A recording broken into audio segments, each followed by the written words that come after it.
the greenery. Yeah. Clothes to match 'cause they were handed down to me. But I'm still fly, I know. I'm still fly, let's go. It could all be worse, I could be a hater like you. It could all be worse. Pills to make the man, but that poison's gonna chew you from the inside out. So right now, say it with your chest now, say it with your chest now. I'm young, I'm free, can't nobody take me here and now. It's my time to run it out. It's my time to ride it. I'm young, I'm free, can't nobody take me here and now. It's my time to run it out. It's my time to ride it out. It's your time. Oh, cheers to all the haters, 'cause you proved to me that rising to the top was my destiny. And you can see whatever from behind me, but I'm still fly, I know. I'm still fly, let's go. It could all be worse, I could be a hater like you. It could all be worse. Clothes to make the man, but that poison's gonna kill you from the inside out. It's time to say it with your chest now, say it with your chest now. I'm young, I'm free, can't nobody take me here and now. It's my time to run it out. It's my time to ride it. I'm young, I'm free, can't nobody take me here and now. It's my time to run it out. It's my time to ride it out. It's your time.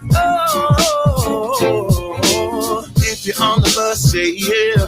Yeah. If you're on the train, say yeah. Yeah. If you gotta walk, say yeah. Yeah. Everybody's going somewhere. Yeah. Young or old, I really don't care. Yeah. Life has never really been fair. Yeah. So put your fist up in the air. Yeah. Say yeah. I'm young, I'm free, can't nobody take me here and now. It's my time to run it out. It's my time. Hey, good morning, everybody. Welcome back. Woo, man, what a 24 hours. If you missed it last night, I did the first late night Nate. You know, I came up with the idea a few months ago. And I'm sorry, what are you saying? No, I got you. Thank you, Black woman. Appreciate you. Yeah, I came up with the idea last year, late night Nate. So from time to time, I'll pop in. Sometimes it might be unannounced, but I'll pop in and do a show on the late night tip. Anything after 9 or let's say 10 p.m., that's late night Nate. So late night Nate last night, that's a tongue twister. Late night Nate last night, we talked about CPS and their decision. I listened to I took a phone call in the middle of it from my sister. And other than that, I listened to it its entirety, and it was quite revealing. I want to talk about it. If you don't know, Cincinnati Public School Board decided last night in a 5-2 decision. Who were the 2 board members who voted against it? I'll be honest with you, I really don't know. I might have missed that part. But with a 5-2 decision, because there's 7 members of the Cincinnati Public School Board, they decided to allow Walnut Hills to remain in remote learning until the rest of the district and the district in general can get everybody to a 3 feet, a 3 feet rule across the board, which opens the doors for a lot of critiques and criticisms. And I want to know what you thought of. You got a chance to watch that stream last night or to listen to the stream last night. I want to know what you think. I thought it was quite interesting. And I want to give props to the snow, to Mother Nature. I think Mother Nature had an impact last night because as the school board members were at Mayerson Academy, the snowpocalypse was coming down. And we really got some snow this time. You know what I'm saying? I'm glad. We needed some snow. Okay. It's a pain in the ass. Is it possible for us to just let the snow melt naturally? Would that be the worst thing in the world? I don't know, something to think about. We'll discuss maybe this morning. Also, what happened at the Oiler versus New Miami basketball game? What? Have you heard this? We'll discuss it. Plus a smattering of other topics related to culture, to people, politics, and pleasure. All right. It's the Nathan Ivey Show, Cincinnati's first daily digital talk show that focuses on the Black community. So please take a second to like and in particular share today's show. When you share the show, more people see it. This is a digitally based show, meaning that you get access to it going online. Yeah, that's where you go. You can. That was late last night. Yeah, it's late last night. Nate last night. That was the cover art for it. Here's this morning's cover art right there. Absolutely. Good morning to you. Thank you for being here. We'll get the show started in about 60 seconds. Don't go anywhere. We'll be right back.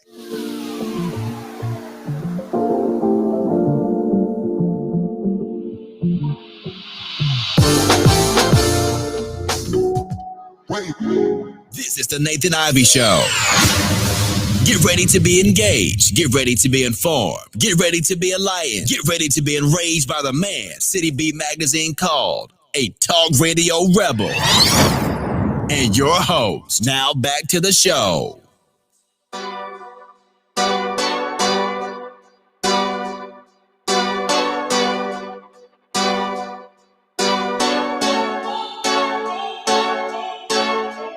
Go hard, or go home, go home, go hard, or go home, go hard. Yeah. Talking to my mirror like I love you so much. Curving on my critics like I heard you, so what? You can't kill my confidence, I think I'm the man. Tally all the I ever gave on my head. Lately I've been living like I can't take a loss. They ain't wanna help me, that's what made me a boss. You can't kill my confidence, I think I'm the man. We don't give a fuck, that's what they don't understand. I'm back again like flu season. I broke records while loose leafing. I'm coming down my roof, leaving. Don't give a fuck, I don't care. Did the shit by my lonesome. No wonder now I'm on one. No shortcuts on that long run. All I really want is my share. Get on my God, on my told him it's nothing. In the discussion, for them feelings I throw all my pain on percussion. The disgusting. I hear them bragging about that they did, and it do not move me, not in the least. They ain't been dropping no seeds in the All right, sun. good morning, everybody. Welcome back. CPS board votes 5-2 for Walnut Hills to remain virtual. And virtual, I mean remote learning. But what does that mean for the rest of the district? And what is your opinion about the conversation last night? I am so interested in your opinion. I love to hear what you have to say this morning. Again, 513-873-7134. Real quick to make sure we're looking right. I want to make sure you can get the audio signal and the video signal this morning. It means everything. Good morning to you. Yeah, it was quite, listen, I'm invested. I have a daughter in the 10th grade. She woke up this morning and said, so I don't have to go to school? That was her words to me not too long ago. I'm like, yeah, that's what it looks like. So looks like the school board, at least the majority of the school board came to their senses. And man, the public comment was, woo, man, it was interesting. It was interesting. People brought that fire. They was forming Voltron from all levels. It was parents. It was students of Walnut Hills. It was community members. It was a former board member. I mean, it was partners of CPS. I mean, it was all kind of folks that was calling in. It was like I don't know what it was like. I don't have a word for it. Just to say it was beautiful. It was beautiful. And if I had to say one phrase, I would say keep that same energy. Whatever that energy was to all those people involved, keep that same energy because, you were able to have an impact.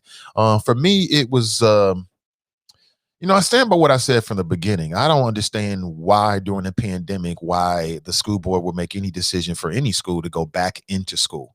And then last night, even some of those arguments seemed to kind of melt away. when you had Mike Morosky, a school board member, who was asking, I thought, was some very salient, relevant, and real questions. And a couple things came out. At some point, with the nature of some of the questions, I found myself asking myself, like, well, how did any of the school board members arrive at a decision if these questions haven't been answered? Like, many of them were asking questions. Ben Lindy, boy, he was getting roasted last night. I don't know how he felt about it. I would love to get him on the show. I'll reach out to see how he feels, but he was getting roasted last night. The people was calling him out on his hypocrisy in terms of what he said during a previous board meeting in terms of feeling uncomfortable. First, he said he doesn't eat out, him and his wife, because of COVID, which I get because we don't eat out. Who's eating out? It ain't that serious. Man, I'll make my own wings.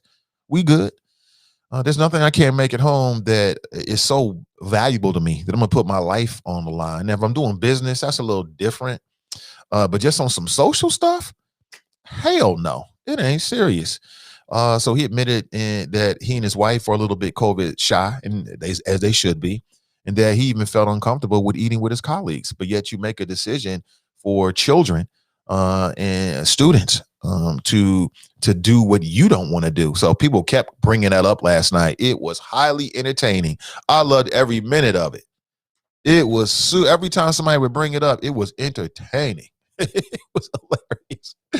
It was hilarious because it was so real. And as Muhammad Ali said, nothing is funnier than the truth. Nothing is funnier than the truth. It was hilarious.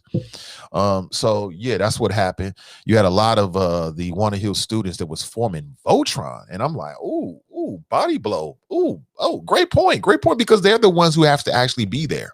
You know what I'm saying? I have a child at Walnut Hills, but that's not the same as me actually being there.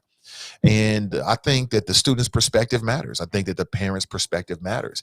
And I think the CPS, if they're smart, they'll get better through all of this. If CPS is smart, everything they've been dealing with COVID-19 is going to make them a more responsive and a better district. If they're smart, okay, if they don't get caught in their feelings and start huddling the wagons, like if they keep themselves open and they listen, and they actually spend some time thinking and reflecting on the way that they've communicated with parents and the community, it will make them a stronger district. You know what I'm saying? What doesn't kill you makes you stronger, right? It's the same thing with an organization. If the people in the organization can get out of their feelings and get out of their own way and really listen to and be open to and be able to objectively grade themselves in terms of how they've dealt with these kind of things. I'm a firm believer in that. Like, I'm a firm believer in learning from other people's mistakes and learning from my own mistakes. Everything is a learning lesson. Just last night, I learned something that I'm going to incorporate into what I do. Is going to make me stronger and better moving forward.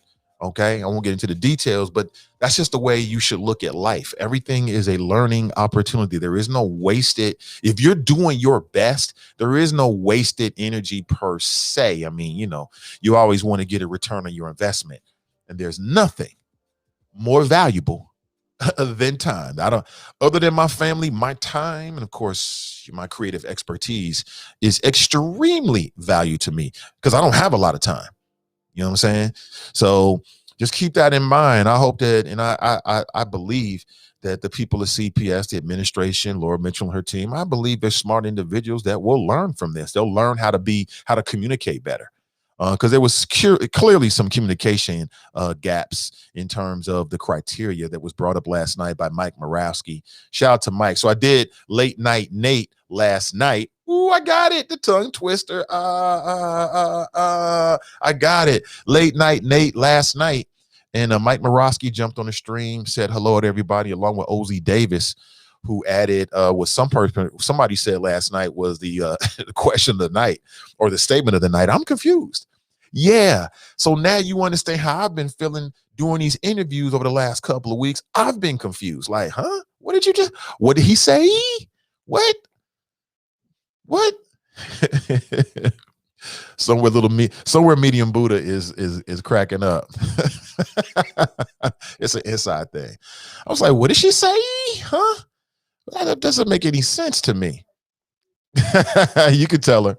I I'm like, wait a minute. That doesn't make any sense. And a lot of it came out last night. As I've been saying, I didn't hear a lot of logic in what I heard from the school board members. It sounded to me as if they had arrived at a conclusion, and any other factors be damned, that's what they were going to do. I don't recall. Can you help me out?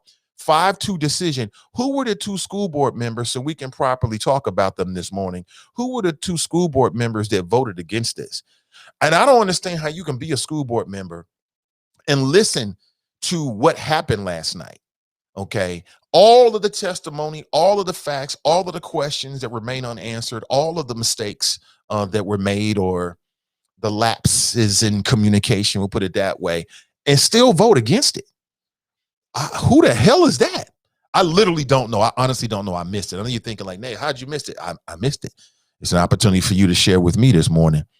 Let me jump inside the chop shop. Ray Rice here. Brenda Rice, happy Tuesday. Sharp Rice, good morning, Nate and the Choppers. Made it to work safely. Good to hear. Good to hear. Glenn's in the house. He writes, morning, Nate and the Choppers. Hashtag Flo is ready to eat for everybody. Hashtag Sleepy Joe no more. Hashtags getting what I'm spitting. And then he posts a link to his podcast, Politically Petty. Let's connect today, brother. Ashley writes, good morning, Nathan and the Choppers. Snow day for the family today. Great. Pat writes, good morning. Oh, man, so after I finish everything, I'm going to try to make about 30 minutes to take my boy out. Maybe my daughter want to go as well after they finish school. If I can I got maybe like a 30-minute window after they finish school, and let them play in the snow, man. It's beautiful. Can we not melt the snow? Can we just keep it, let it melt naturally? Is that too much to ask? I know it is, because people got to get to work and money's got to get to where money needs to get to. I get it. I get it 100%. But it looks so beautiful outside on everything. It looks great. It's just natural. Okay, let nature be nature. Damn it. Can nature be great, please? Without y'all trying to melt everything down with that terrible ice salt. It's the worst thing in the world, man. It's worse than the damn snow. I take the snow any day. But it's just me. So does anybody know who it was? Who were the two people that voted against it? Dan writes Bates and Bolton. Bates and Bolton.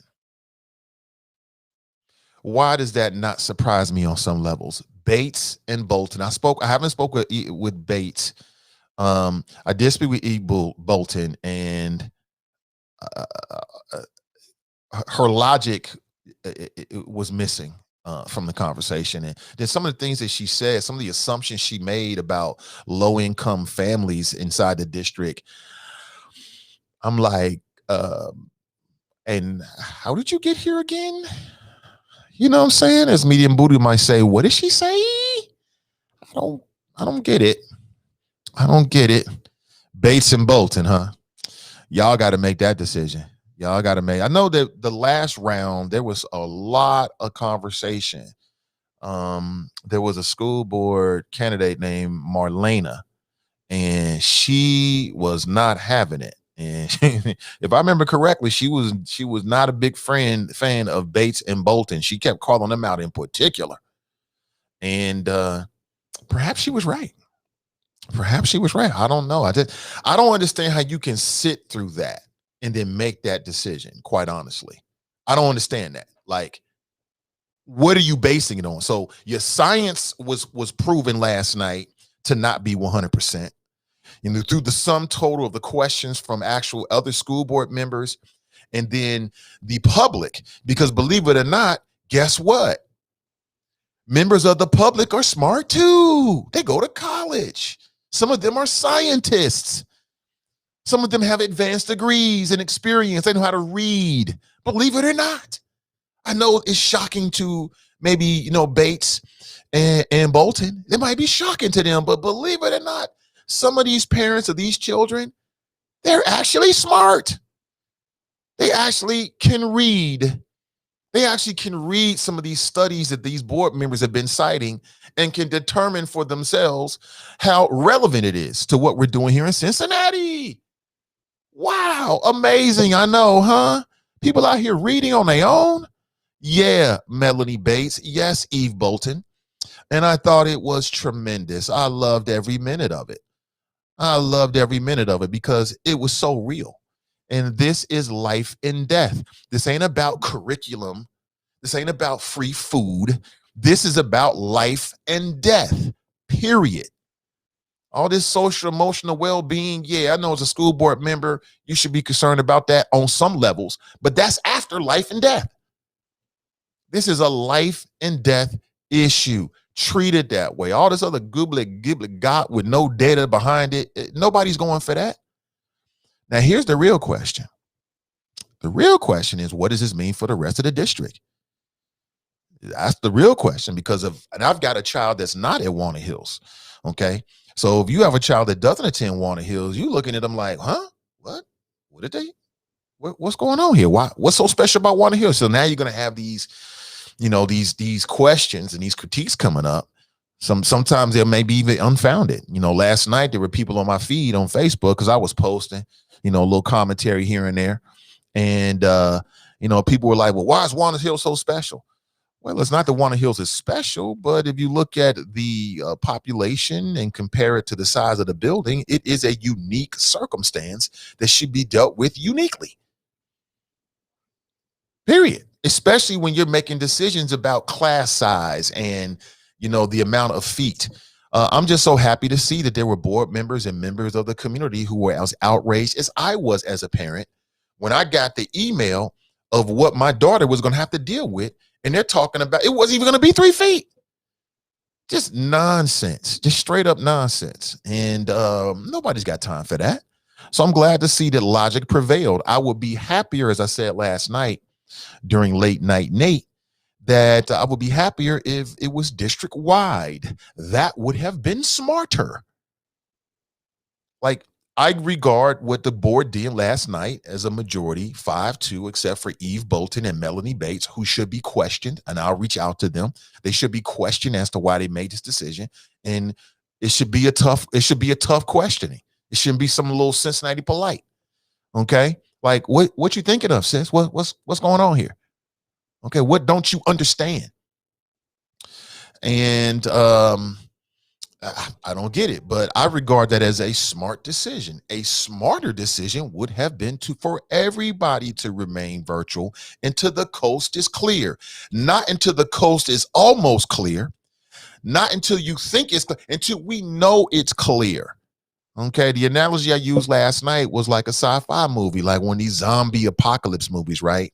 Where the humans have to go into an underground bunker for like 60 days for the virus to kill itself on the surface, right?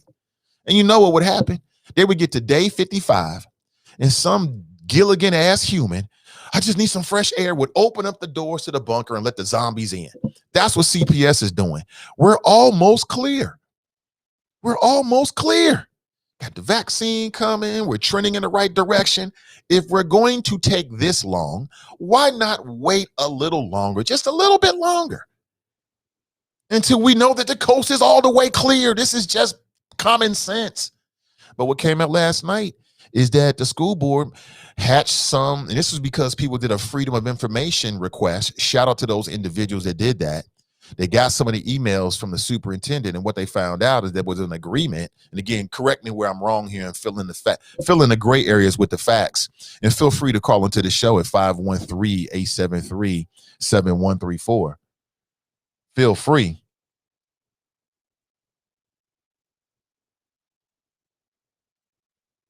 Okay, yeah. Oh, for sure, Shaka. You already know. Whatever you need, I'm here for you. Where was I at? Yeah. Feel free to fill in the blanks with facts. Okay, if I've got anything, off a little bit, please set me straight. I want to give the highest level of commentary and information to the public as possible and to the audience as possible. We deserve that. But as I understand it, there was a freedom of information request that was done, and what they found out is that the school board, along with maybe the superintendent, correct me if I'm wrong on that, promised the state, the governor of Ohio, that they were going to do this and that, and maybe there's some money that's coming. So I don't understand why these school board members didn't just say that when I asked them, like, what's the underlying reason here? Instead of giving us this yabba dabba do and some Duke University studies, some stuff that smart, intelligent people, because I keep telling folks about the Nathan Ivey Show. I can't speak for anybody else's audience. I don't know what anybody else's audience is doing. I don't know the makeup. This audience right here with these folks, these are very smart, intelligent, highly connected, highly motivated people.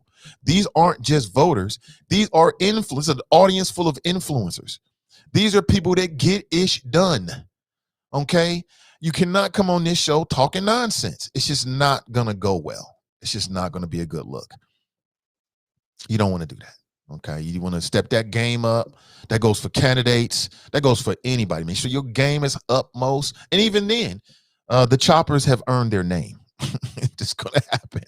It's going to happen. Hold on, I'm getting a message here.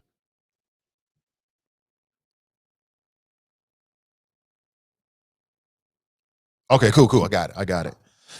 Let me see here. So 513-873-7134. If you'd like to share your thoughts this morning, I am here to receive it. I want to hear your thoughts about it. What did I miss last night? What do you think should be discussed? And what does this mean for the rest of the district? What does this mean for them? What does this mean for everybody else? I mean, does this mean the CPS should consider all of the other schools? So all the other schools need to be open except Walnut. Is that privileged and interesting? Listen, I understand where you're coming from. That I do. I would say that Walnut is different, not because of some kind of, I don't know, it's not like some kind of elitism thing. Okay. It is different because of the size of the building and the number of students. Like Walnut Hills is infamous or famous, however you look at it, for the shoulder to shoulder space when the students are traveling from one classroom to another classroom. They're infamous for that. And then the other thing about Walnut that came up last night is that these, while the other districts have kind of gone back and forth, Walnut has not. So they got seventh graders that's never really been in the building. That's another factor that needs to be talked about. You got seventh graders that don't know their way around Walnut. My daughter was like, I don't even know where any of my classes are. They haven't been there. They haven't been there at all. So this wasn't going to be like a normal school year where all of the students are going back and they know exactly where to go to. That means they're going to be struggling. Are they going to have an open house? Because typically, like at the beginning of the school year, they do an open house. And then for those who are interested, the students will go with their parents, and the students can kind of walk their classes to have, some type of idea of where their classes are, kind of map out their route. My daughter hasn't done that. That means she's going to have to do that on the first day. Now, how is looking for your classroom? You got a whole grade full of seventh graders who've never been there before. They don't know the building at all. How is that going to all coincide with, some single file on one side and single file on the other side? It just wasn't going to happen. I mean, come on, man. You don't have to call the CDC for this. And so, I don't know what Melanie Bates and Eve Bolton were thinking of. I don't know, but I'm going to ask them. You can believe that. Good morning, Nathan and the Choppers. Hey, good morning to you. Deborah Nesbitt writes, nature has spoken. Happy snow day. Deshauna's on YouTube. She writes, good morning, all. Hey, good morning to you. Good to see everybody. Fame writes, so if your kids don't go to Walnut, to hell with them, huh? Well, again, I think that some people are going to have that attitude. But those people need to understand what's the basis of this decision. It's not based upon, as I just said, some kind of elitism or some kind of perception that the Walnut Hill students should be treated differently. It's not has anything to do with the people. It's the building. That's what it comes down to. It's the lack of space. It's the lack of available space. And then how that prevents, from CPS from really putting in together a healthy plan. That's what it comes down to. But I understand that cynicism. I understand that's going to come out. Fast Pitches in the house. She writes, good morning. Host of the Valet Service podcast. That's Tuesday evenings at 7 p.m. Check her out tonight. JD writes, she says to Fame pretty much. Well, it's like intent versus impact. I don't think that's the intent of CPS. And again, this is the reason why I said the whole thing should have been shut down, because these kind of issues are going to come up. But that's the impact of it. Cinnamon writes, "Good morning, safe commutes to all." Oh, absolutely, I love it. Looks beautiful.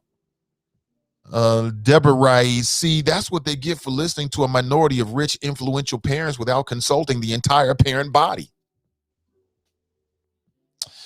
Exactly. And as I told school board members, like, look, why didn't you do a parent survey in late December, early January to help give you some more information to help you make your decision? Oh, well, we did it last year. Last year was a whole different set of circumstances.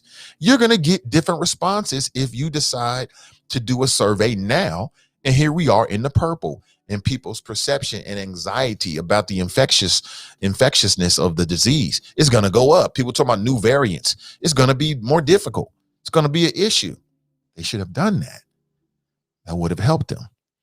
But the parents and the students showed up last night. Dale writes, "It was entertaining looking from the outside, living here in Georgia."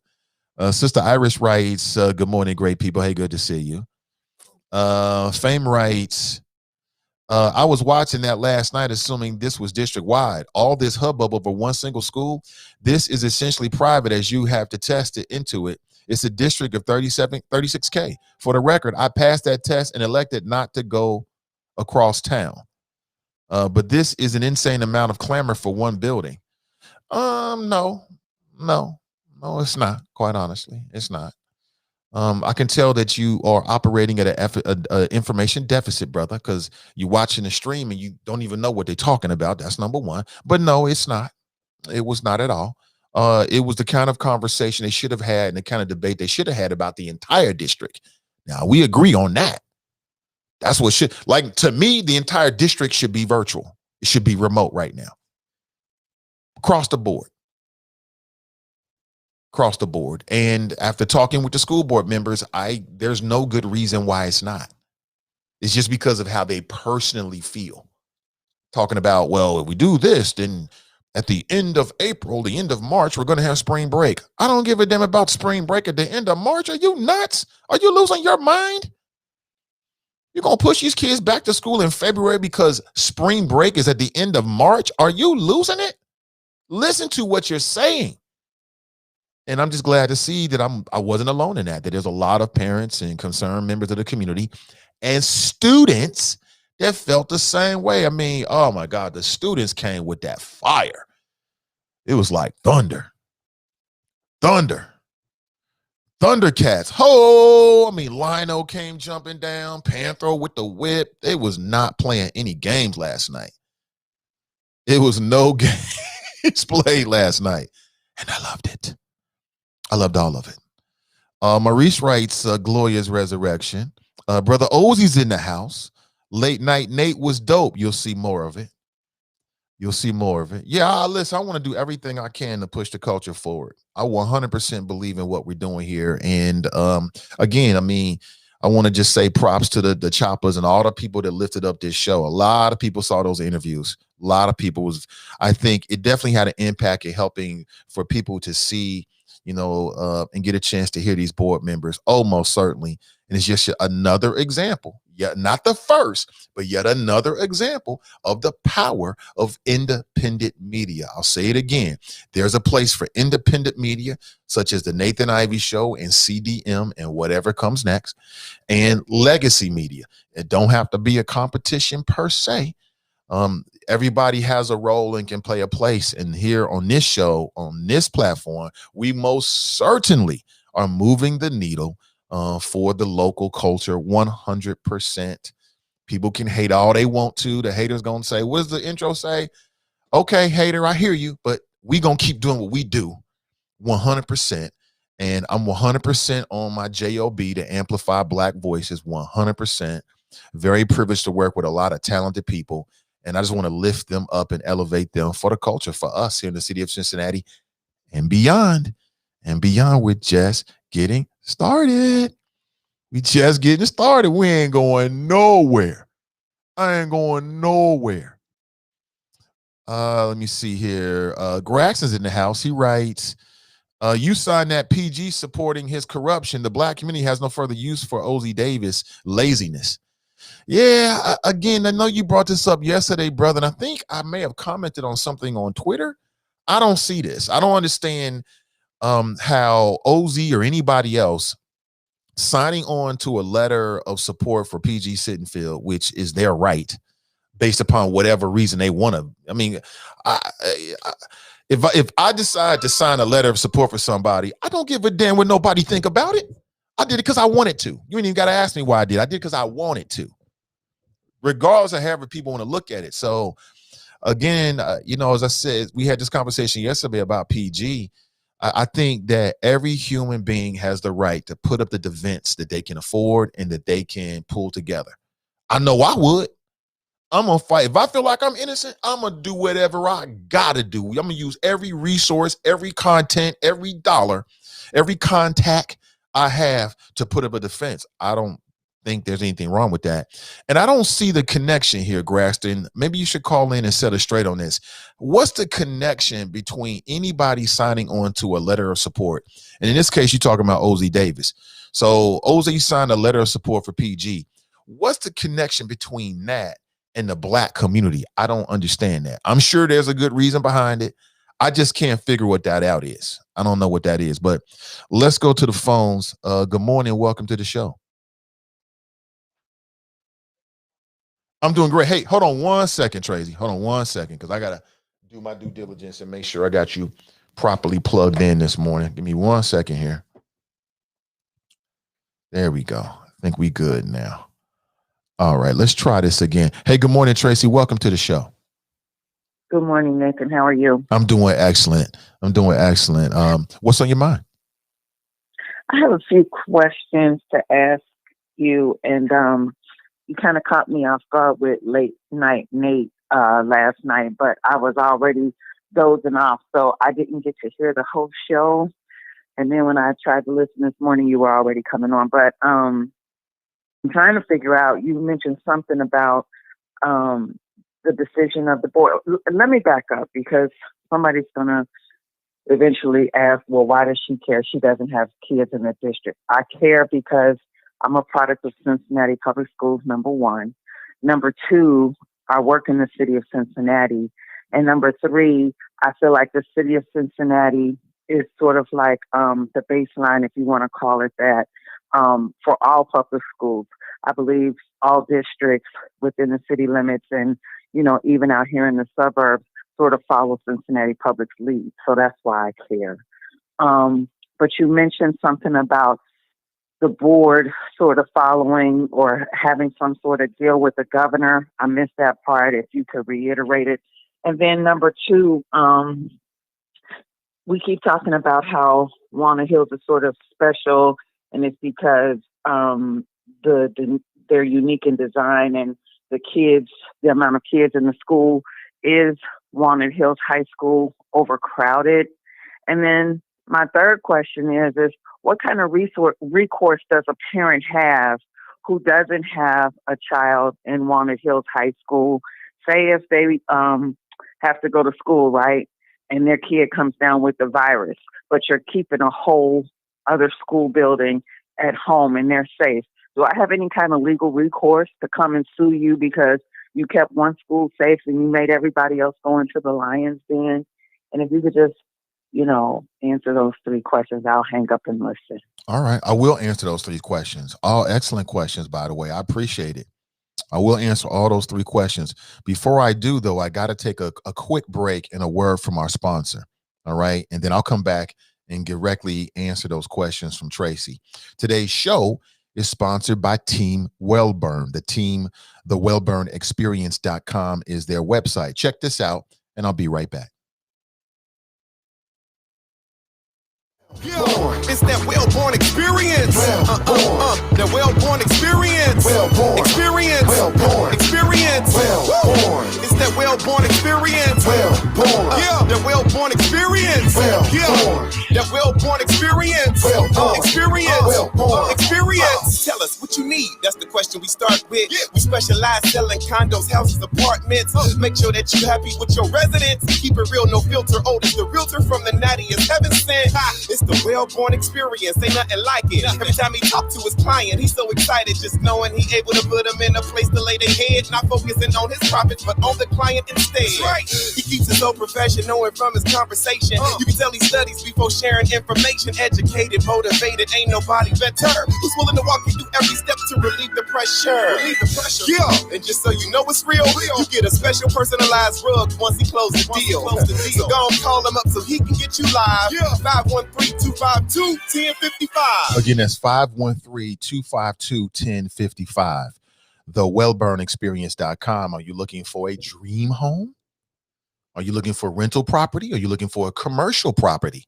Well, I know someone who can help you. Team Wellburn. TeamWellburn@gmail.com. Again, 513-252-1055. Good morning to you. Now, back to Tracy's question. So, number one, she said, so what's going on with the governor? So what came out last night is that there was a lawyer who's representing, I can't remember the number of parents he's representing, but they did a Freedom of Information request. And apparently what they got, among other things, was an email. I'm not sure if this was from the superintendent. I believe it was. Correct me if I'm wrong.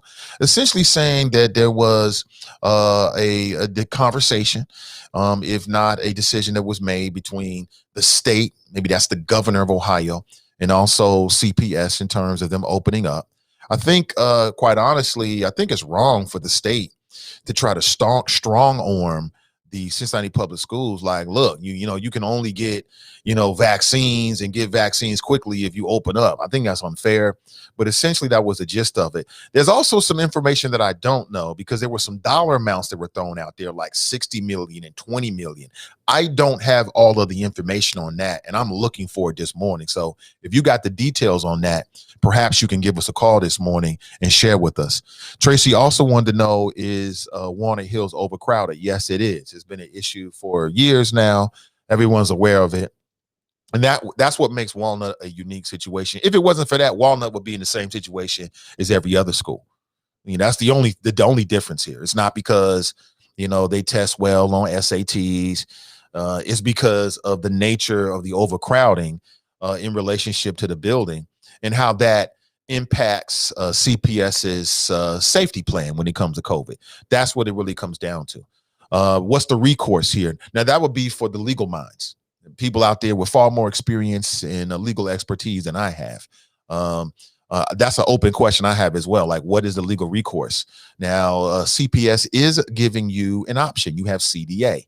And it sounds like from last night, there's a bunch of stuff they're adding to it, which, just bad communication. It's just that, the 11th hour to me is not the time to be talking about, we're going to add this to CDA. That doesn't engender a lot of confidence. That doesn't give me any comfort because the superintendent at the 11th hour is talking about these things they're going to add at the last minute. That's just, again, to me, that's not the way to do it. There was a series of communication, we'll put it this way, challenges that are not insurmountable. These things can be dealt with. When you've got an organized communication strategy that everybody adheres to, sure, you can deal with that. So hopefully I've answered and addressed all those questions. I know I didn't have answers for everything you asked, Tracy, but I keep it real. I don't try to say something I don't know. If I don't know, I don't know. And there's a lot I don't know and I may have missed last night. So I'm open for what other people have to say. Now, yesterday I was doing some interviews outside of CPS. At this point, do you really want to see the videos? I talked with a couple of parents from Walnut Hills. It seems moot at this point. Not really sure that it's really going to make a difference at this point. And basically these parents were in the parking lot of the Mayerson Academy that is in Clifton. And they had their signs. I think it was Channel 12 that was there as well. You might have seen this, or WCPO was there. You might have seen some of these images. It was a small group, wasn't a lot of folks, but they were dedicated and they were highly, highly energized and not happy with the fact that what the plan was for Walnut Hills. Nobody was happy with it. Students wasn't happy with it. I'll dare say teachers weren't happy with it, the vast majority. It just makes you understand, like, in my opinion, and I can't speak for anybody, and I'm about to speak in sweeping generalities, but from my vantage point, the vast majority of the parents don't like the idea. The vast majority of the students don't like the idea. The vast majority of the teachers don't like the idea. I don't have any insights, but I would dare say the vast majority of anybody that works in the damn building don't like it. What in the hell was the school board thinking of? How do you make a decision based upon the tiny minority? What in the hell? It makes no sense. It made no sense. So hopefully people can help in me answering that question from Tracy from Cincinnati. And listen, I mean, if you grew up in Cincinnati, you care about Cincinnati, you don't have to have a child in Cincinnati public schools per se, in my opinion. You went to public schools, you do business in the Cincinnati. I think she made an excellent point in that sense that what happens with CPS has an effect across the region. I think she's right about that. So yeah, all opinions are welcome. All opinions are welcome. Victoria writes, Eve Bolton and Melanie Bates. Yeah, I know. I don't know what they thinking of, but I mean, I guess they got their opinion, Hey, good morning to you, Dan. Dan writes Bates and Bolton. Ozzy writes Bates and Bolton. I know your former colleagues were not happy with you last night. Like, why is this? Why is he doing this? He knows how difficult this job is. He said, listen, I'm confused. I'm confused. I don't get it. Now you get me. I've been confused. What's up, Nappy Roots? Good morning to you. Shonda writes, good morning. Had to hear about the lies uncovered. Yeah, some things came out last night. And people was on edge. I think it was the long night, just the sum total of everything. I think it was the snowpocalypse. You could tell people wanted to get out of there. At some point, you could tell that the superintendent was, let's just say she was getting irritated. That's what it seemed like to me. She might say otherwise, but at some point, she offers some little sarcastic little remark about how, I guess we should go to these other schools and ask them to not be successful or something like that. I'm like, what the hell is you talking about? If you don't get out of your feelings, we don't want to hear no nonsense about no little snarky comments from the superintendent. We don't want to hear that. What we want to hear is, what is your communication strategy? That's what we want to hear. How are you going to effectively communicate what your plan is? Now, notice I didn't say do what the public said. What I said is, what is your plan and how are you going to effectively communicate it? That's simple. You got bigger fish to fry. And then Carolyn Jones was like, I've got a splitting headache. I was cracking up like, you got a splitting headache. Now imagine you got COVID. That's going to be a splitting headache. And you got underlying conditions. You got a splitting headache. We don't care, sis. Get the job done. Listen, had the school board did the right thing back in January, you wouldn't have been there at 10:30 yesterday during the snowpocalypse. Had you did the right, sensible, smart, logical thing for health back on the 16th and then again back on the 20th, you wouldn't have had to do it on February 8th. But you didn't do that. You're running right here quoting outdated and irrelevant statistics and dumb ish about, I keep coming back to it, Duke University. That I don't know why that tickles me so much. Every time a board member bring that up, the board members will be like, well, there's a Duke University study that suggests that the spread inside the schools is less than the spread in the community. And so what? What's your point? Well, I mean, that's a good reason why they should be back in the schools. Huh? What does that have to do with them staying home? Huh? What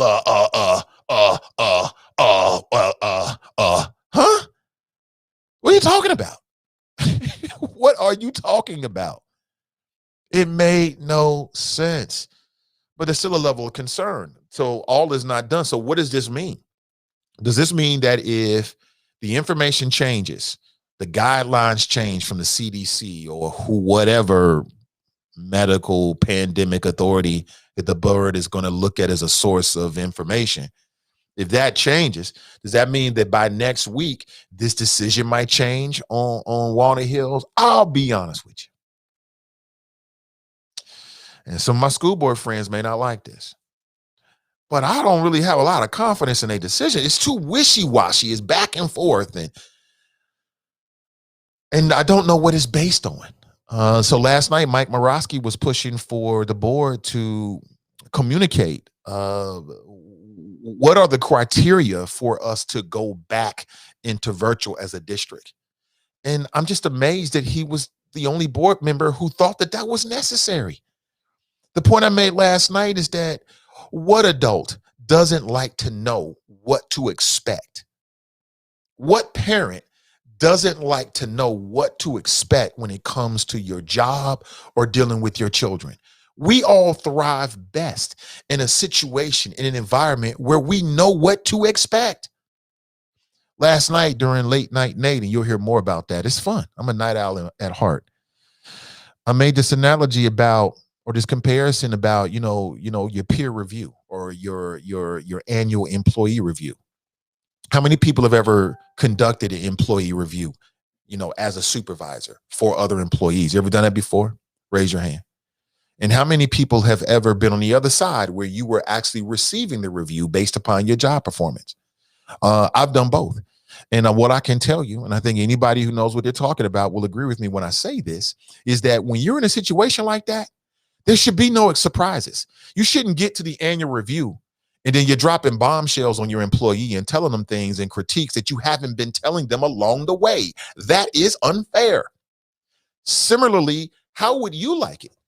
Here you are getting a review of your job performance, and then your supervisor or your boss or the person that supervises the position that you might be in, hypothetically for this example, is dropping dimes on you and telling you things and critiquing you for the first time during your review. That's not how it's done. So why would you think that it's not important to communicate to parents when the criteria is changing that's going to send their children back to school during a pandemic?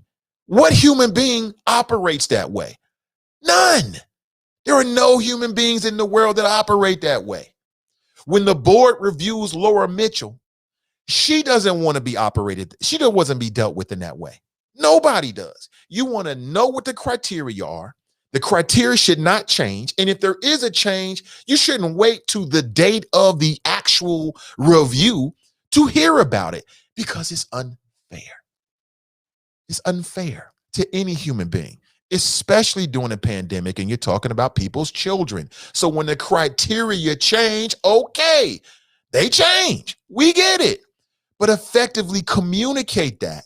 Spend the time and resources communicating that, explaining it, so that the public, so that your audience, so that the parents, so that everybody understands, not that everybody agrees, so that people have a better understanding of why you're making your decision. And they didn't do that. Then they want to sit back like, well, we can't make everybody happy. You ain't making nobody happy. Just put yourself into the situation and how you would want to be dealt with. There is no human being listening to me right now or watch me like right now who in an employee or employment situation would want to be dealt with like that. Nobody. You want to know what the criteria is so you can put your best foot forward. It shouldn't be on a scale where it's moving. Like, oh, yeah, I know we told you that 2 weeks ago, but we changed the criteria. So now we're going to judge you this way. Huh? You be pissed. You be beside yourself pissed. And you would be right to be pissed, because that is wrong. That's not how you deal with human beings, especially when you're dealing with people and their children. Okay, you don't want to do that. There's 3 things that when you're dealing with humans, you never want to mess with. Okay, 3 things. Human beings' money, that'll get you cut. That will get you cut real quick. Human beings' food, that'll get you effed up real quick. You don't mess with people's food and you want people to eat it, they will go into your chin. They'll separate the chin bone from the chin bone. You don't want to deal with that. And people's children. Those 3 things will get you effed up every single time, anywhere in the world. You go to anywhere in the world and you mess with those 3 things with human beings, and you are subject to open up a can of whoop ass on yourself. You don't want to do that. Tread lightly. Respect that. It's a very, very difficult thing for people to deal with. We keep citing suburban districts as evidence we must be in person. But when we point out that those districts also have an equitable remote option like they do, we are told in the same breath CPS can't do it because we are a big district lacking resources. Pick a lane. Thank you, Jen. And I don't doubt it. I think that the perception that CPS has big bags of money, and maybe they do have some resources to do what they need to do, but I think they need more. I'll be honest with you. And as a parent, I'd be willing to pay more if that means that during emergent situations that they have the flexibility and the resources and the money to do what they got to do. So what's that bill? What's the bill, sis? Speaking to Superintendent Laura Mitchell, what is that bill? What is that number that we need to make sure that they can do, remote in-class learning? They can put a camera up. What is that number? What is that number? Like, how many cameras are we talking about? What would it take to do that? Having some insight in live streaming, that isn't, and there's a number with that. There's a way to do that. Now, it's a big number, depending on, I don't know the number of classrooms. Oh, it's a big number. But again, we're talking about our children. They're worth it. So, I think part of what we as parents need to do for CPS is to make sure that we make ourselves available to support CPS so they can do all the things that we claim and some people saying we want them to do. I'm willing to do that. I'm willing to do it. That takes more money. I'm willing to do it. What does that take exactly? But give us what that is so that we have some idea so we can put it together.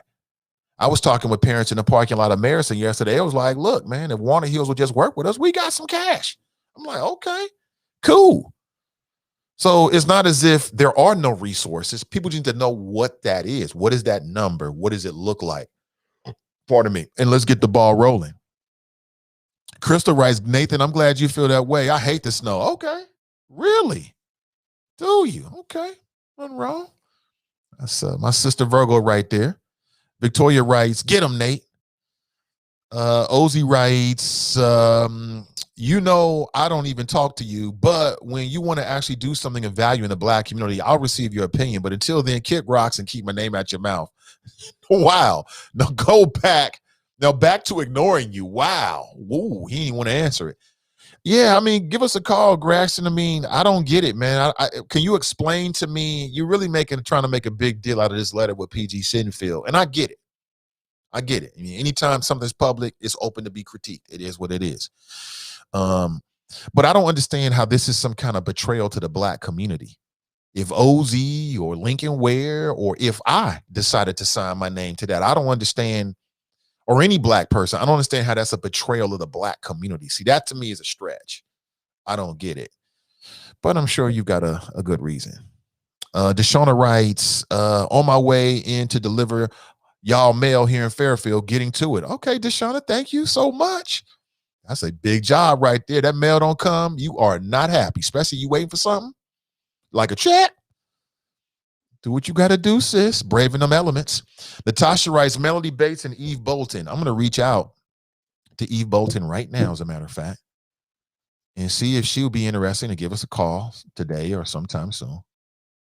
Explain to us why she still is not on board with the safety, doing the safest thing possible. See, then last night it becomes this big decision, this big question mark about, oh, it's safe, but it's not as safe. Well, 6 feet is safer, but 3 feet is safe enough. Huh? Who out here doing that? Who out here makes decisions as parents based upon the safe enough model? Don't you do the safest thing possible? I know I do with my children. I do the safest thing possible. I don't do safe enough, because safe enough ain't good enough for me and mine. We do the safest thing possible. So if 6 feet is safest, then we should do that. I was talking with a parent yesterday, and she was breaking this down for me in terms of what she's read. She said, like, the difference between 3 feet and 6 feet is not linear. So the difference between 3 feet and 6 feet is not like 50%. It's not that 3 feet is half as safe. This is her word. She said it's many more times that less safe. So I think there's some science involved with this that the general public needs to be educated on. I don't think it's as black as white as some people would like us to believe. Marcia writes, good morning. Jen writes, Ivy for school board. I appreciate that. I think I'm better as an outsider. That's what I think. Fame writes, they let it melt naturally in 1821. Technology's talk show host. Maybe we should get back to some of that stuff. You know what I think, Fame, and I've said it before, man, is that some things should remain old school. Natasha writes, tone deaf and disconnected. Oh, absolutely. Fame writes, alt middle doing work. Graxton, the Ozzy writes, and I'm going to call you a sellout to your face. He writes, your fat ass face next time I see you, covering for a privileged white liberal who wouldn't do that for Tamaya. Nigwa, you a clown. Well, I wish I could be a fly on the wall when that day happens. I don't see how Ozzy Davis is a sellout, brother. Can you explain that to us? I mean, that's your opinion. That's your opinion. I'm not trying to say you're wrong. I don't understand how you're a sellout because you signed on to a level for PG Sittenfield. I don't get that. I don't get it. I don't get it. Let me see. Crystal writes, oh, okay, alt middle's in full effect today. LOL, tuck y'all chains. That's right. Tuck them chains. Debo coming. Let him come. I don't know why they think somebody's scared of him, please. One hand behind my back. That's easy work. Greg writes, what I've heard is that students are missing out on the socialization that comes with in-person learning. That's been on the news a lot. I do not know if that informs what people like Eve Bolden are thinking. Yeah, but I think that's a minor factor at this point. Like, that was something to consider last year. At this point, especially with Walnut Hills, who've been virtual the whole year, here we are more than halfway through the school year. Is it worth what you're losing? Is it worth what you're losing? And then they're talking about in-person socialization as if the students aren't getting in-person socialization right now. They're getting in-person socialization right now in their families. I'm in person with my kids every day. They're not going to be hugging each other anyway. They're supposed to be 3 feet apart. So I just feel like that whole in-person socialization thing, while I think it is a factor to consider, I think it's been way overblown considering where we are right now. We are where we are. We're in the middle of a pandemic. See, it goes back to what I told you, Greg. I'm telling you, man. I'm telling you. It's going to be humans that blow our deal here on Earth. We got a sweet deal here on Mother Earth. We got a sweet deal, man. Third rock from the sun, all that. Perfect gravitational pull, perfect place in the universe. We got the moon that stabilizes our gravity and the tide and the currents. We got a good thing going here on Earth. We got oxygen and trees and all this stuff kind of works. We got a great deal here. And human beings are going to blow the deal on some emotional and social well-being type stuff. They're going to blow the deal. They're going to blow the deal. God gave us, God gave us a Garden of Eden, a paradise. And then I read the other day that there are like 10 million, if not more than that, masks that are floating in the ocean, messing up the environment, choking out the coral reefs, killing marine life. I'm like, how did the masks get into the ocean? Human beings. That's what it is. They're going to blow the deal, man. They're going to blow this deal. We got a sweet thing going on here. I see Graxton's in full effect. I ain't gonna read all that. I see OJ writes, good morning, Nathan and the Choppers. It's TWE. That's right. The well-born experience. Absolutely. Crystal writes, after a full year, I think we do have to look at that. We will be studying the effects of this thing for a long time. Yeah, that's all true. All true. So Walnut is the only other school with those issues. They couldn't stagger attendance. They came up with a lot of plans. They could have staggered attendance and it would have put Walnut students in class for 1 day a week. Now, how many people think it's worth braving COVID and all of the unknowns with these variants? And there's still so much about COVID that we don't know. Although there's some humans that take solace and comfort in the fact that the scientists, the human scientists, have everything figured out. They see Dr. Fauci, he talks with confidence, and they figure, oh, humans on top of it. We are not on top of this thing. Stop acting like we are. We're nothing. We're just a speck of dust in the cosmos. Can we stop acting like we're the masters of the universe? We're not. We are simple creatures trying to figure this thing out, right? And we're dealing with a microorganism that you can't even see. So quit. We need to stop acting like, oh, well, the CDC said this, so it must be fact. They don't know. They don't know 100% because no one knows 100%. There's no way for them to. This is a fairly new phenomenon. Okay, we've only been dealing with this for what, a year? A little bit over a year now. That's it. Okay, so let's understand that there's a lot that we don't know, that we'll never know. And let's understand that. I'm telling you, we are living in the most self-aggrandizing. We have never been so full of ourselves as human beings as we are right now on the planet. I blame the internet. I blame the TikTok challenges. Everybody's a star. Everybody thinks they got everything figured out. We do not. We do not. And neither does the school board. And that came out last night. There was a lot they didn't know. Just admit you don't know. Just admit you don't know. Just keep it real. Natasha writes, this is all about the potential to lose funding, life versus funding. Victoria writes, I'm worried the board will use this to rush the district to 3 feet of distancing. For now, it's a win, but I remain guarded. Victoria, you are one. I feel the exact same way that you do. I think that this is good news in the short term, but just hearing some of the questioning and what I've seen so far, you're right. I don't know how the board is going to deal with this. Okay. Are they going to use this to rush everybody back to 3 feet? I don't know. It could happen. I don't know. But I'm with you 100%. I do not 100% trust it. I do not 100% trust it. I don't know how long it's going to last. I'm waiting for the other shoe to drop, right? I'm waiting just like you are. But we'll have to wait together and figure it out together. We'll see. We'll see. Hey, listen, if you want to transform your brain waves, you don't have to. You can always take a free ride on my thoughts.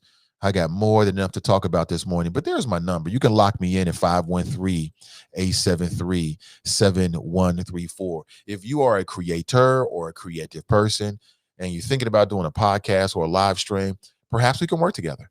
If you are an audio editor, if you're a video editor, if you're super tight with your editing skills, I would love to talk with you. Hit me up with a DM. I'll be in contact today.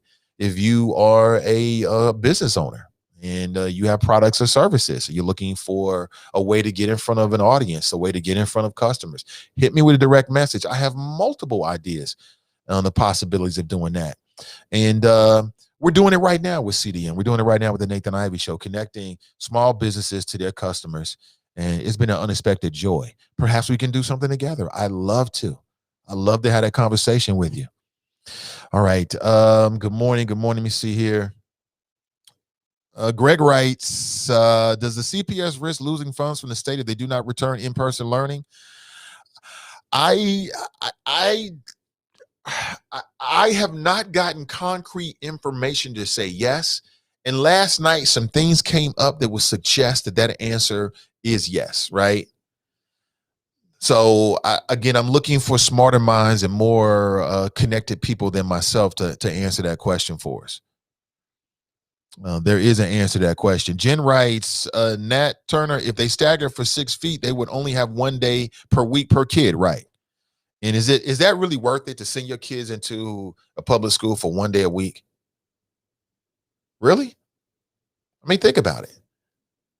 Think about it. I thought that the superintendent spent a lot of time last night, and the district spent a lot of time trying to explain their position about the district, and then explaining why some of the suggestions that people have had won't work.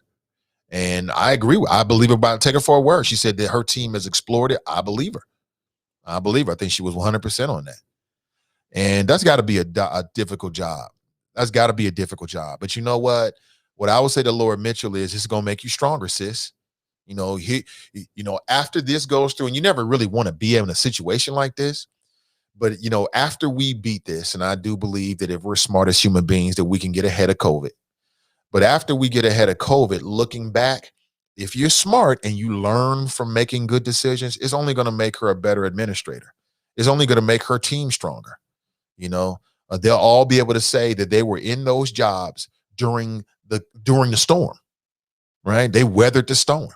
They were in those positions during the pandemic, dealing with somebody that nobody thought was ever going to happen. That's only going to make them better as professionals. It's only going to make them stronger and more effective. That's how I look at it. It's only going to make them better at their jobs. That's, to me, that was me. That's how I would look at it. I'm only going to get stronger. I'm going to learn. Okay, I'm going to get better at what I do with each scenario. Some you can predict, some you cannot predict. I think that's the smartest way of looking at it. You know what I'm saying? Why go through a scenario you don't learn anything from it? I don't do that. I try to learn. And I try to learn quickly. Jen writes, okay, she's talking across the board there. Does the CPS, I think I read that already.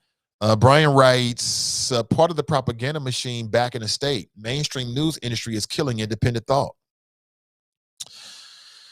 Mainstream news industry is killing independent thought, but that's where independent media comes in. I see independent media as a place for critical thoughts. I see independent media as a place for divergent points of view. I think there's a connection between understanding the resource and the value of divergent points of view and critical thinking, in my opinion. That's what I'm all about. That's what I want to build. That's what CDM is. That's what the Nathan Ivy Show is. We don't always have to agree, but when people bring things up, I try to give thought to it to figure out if there's anything of value. And even if I disagree, I don't necessarily want to throw the baby out with the bathwater. You know what I'm saying? I mean, I might not agree with something. Somebody else might. It is what it is. Everybody got an opinion. That's what I've learned about this business. Everybody has an opinion. When you put yourself in front of the camera, the microphone, you open yourself up for critiques. People are going to criticize you. They're going to come hard at you. It's just all part of it. You know what I'm saying? I don't really get caught up in the feelings about it because, I start from a basis of knowing exactly how I feel about it. So, and my basis is not to be right. I'm not trying to be right. I'm trying to get to the truth. So somebody calls in and they educate me. Okay, great. I appreciate the education. And then just move on. There's nothing to be lost with somebody teaching you something. It is what it is. Fame writes, there's few horse-drawn carriages anymore as well. Times change. Yeah, we know that, Fame. Thank you. We're using less bayonets too, as Obama told Mitt Romney. Yeah, you're right about that. I don't understand what your point is, but thank you, brother. Okay. Grasson is on one this morning. If you sign that letter supporting PG's corruption, hashtag Gang of Five alt middle is slamming your ass in the bank like Pac and the Outlaws. Hashtag alt middle, hashtag hit me up. Well, what I would say is, where's Tupac at now? And where are the Outlaws? Tupac got shot and killed because he was getting slick and greasy with the wrong mofos. Remember that? He decided to stomp out a real gangster in the lobby of that hotel in Las Vegas. Remember that? And what happened to him? The Outlaws, where they at now? And I don't think anybody cares if you slamming them, Grax. I mean, slam on, brother, if you feel that seriously about it, but you still haven't told us what's the connection between a black person signing a letter saying they support PG Sittenfield and somehow them betraying the black community. I still don't get that. So let me get this straight, brother. So so it's okay to slam OZ Davis or anybody other black person that signed on to a letter to support PG Sittenfield. Let's say they have a personal relationship with him. Let's say they believe he's innocent. Because at this point, unless I've missed some information, he hasn't been convicted of anything. It's an allegation. Okay. All right. So in your mind, that disqualifies them from the black experience or disconnects them, or they betrayed the black community. But your boy, Christopher Smitherman, turned his back on black media spends all his time down the dial on right-wing radio, white male radio, talking ish about the community. And you ain't got nothing to say about that. That's not a betrayal to the black community. What are you talking about, brother? That don't make no sense. That don't even make no sense. That don't even make any sense, bro. I'm sorry. That don't make no sense. Okay. Sister Irish writes, the Ozy, it was the bomb. I appreciate the follow-up after the board meeting. All the conversations, the interviews. This is how we should operate in these times. Absolutely, 100%. 100%. Yo writes, not sure, but the way they're pushing it, you would think so. Janine writes, agreed. It's real pretty to look at from the inside, but if you have to go in it, yeah, you're right. You're right about that. You're right. I will be in it. I got to get my walk in. I can't wait to walk in the snow. I'm gonna take my boy out. We're gonna sled, until he gets cold. Kids love to go outside when it's real cold in the snow. And then about 15 minutes later, they is done. I'm like, okay, my work is done as a daddy. I did it. Check that off today. Played in the snow with the kids. It don't take a long time. Lisa writes, SCPA has students from kindergarten through 12. My daughter says they are not 6 feet apart. How can we prove this? Well, the way you prove it is, we should see the video or the photograph. All these kids got phones. And you can send it to us here at the Nathan Ivey Show or CDM, and we'll put it out there and protect your image and your identity. Nobody has to know. Now, if you post it to your personal page, then everybody's going to know where it came from. If you give it to us and we post it, then nobody will know where it came from. And yet the message can get out, the information can get out, and you can protect your identity. And I'm willing to go to jail during COVID to protect the identity of sources. It's just all part of the game. It comes with the profession. And I mean that. You know what I'm saying? 100%. I don't betray any confidences about anything with anybody at any time and never will. Again, if you tell me something on the low, it remains on the low till I die. If you give me some information and say that my identity needs to remain anonymous, then your identity will remain anonymous until the day I die, period. Simple as that. That just comes with the game. Let me see. Sheila writes, why don't CPS extend the school year throughout the summer and go over everything learned this school year in person?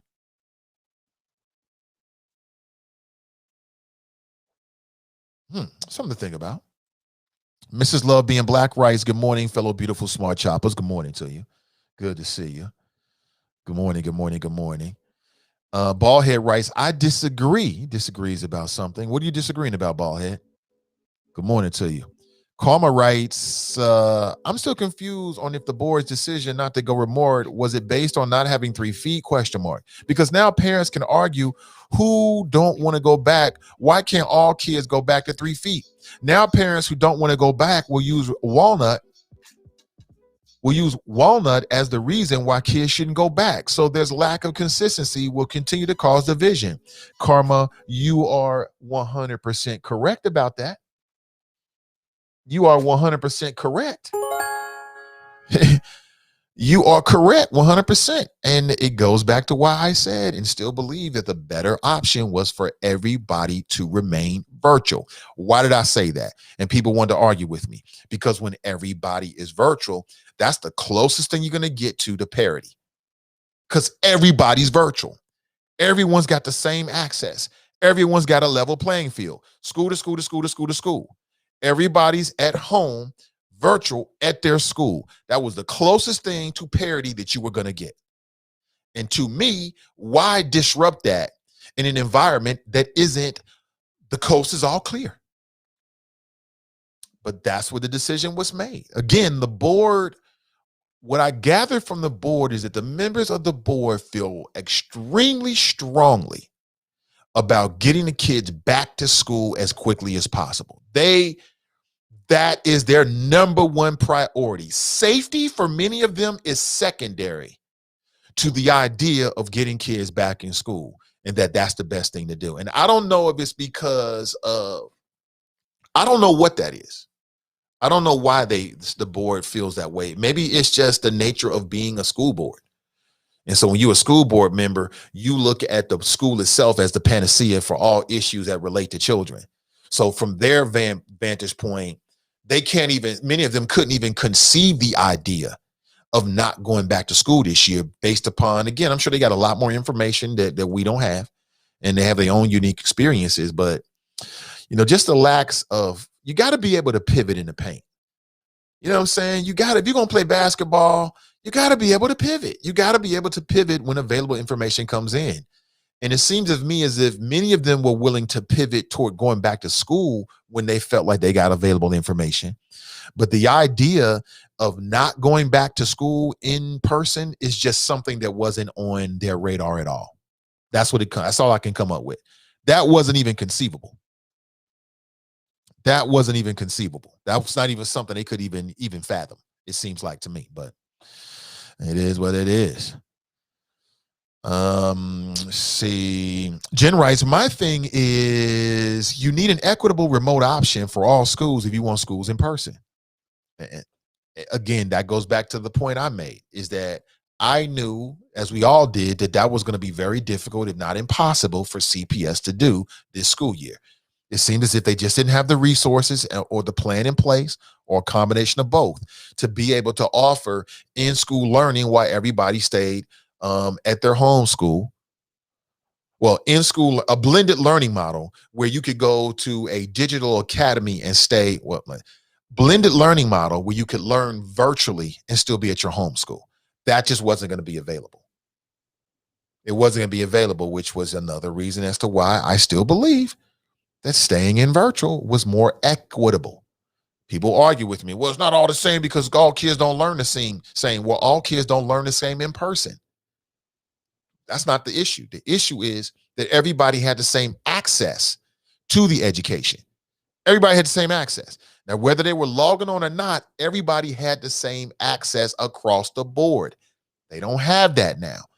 Okay, now some people going to be in blended learning at some schools, and then other people going to be in the CDA.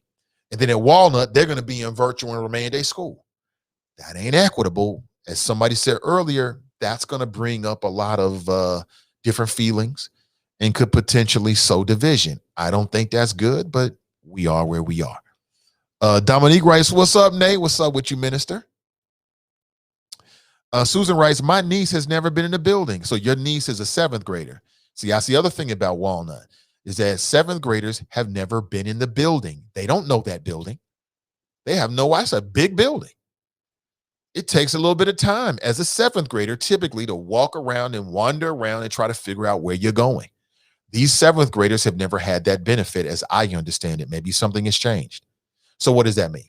Well, that means that on the first day of in-class learning, you're going to have a whole 7th grade that's going to be wandering around looking at pieces of paper trying to figure out where they're going.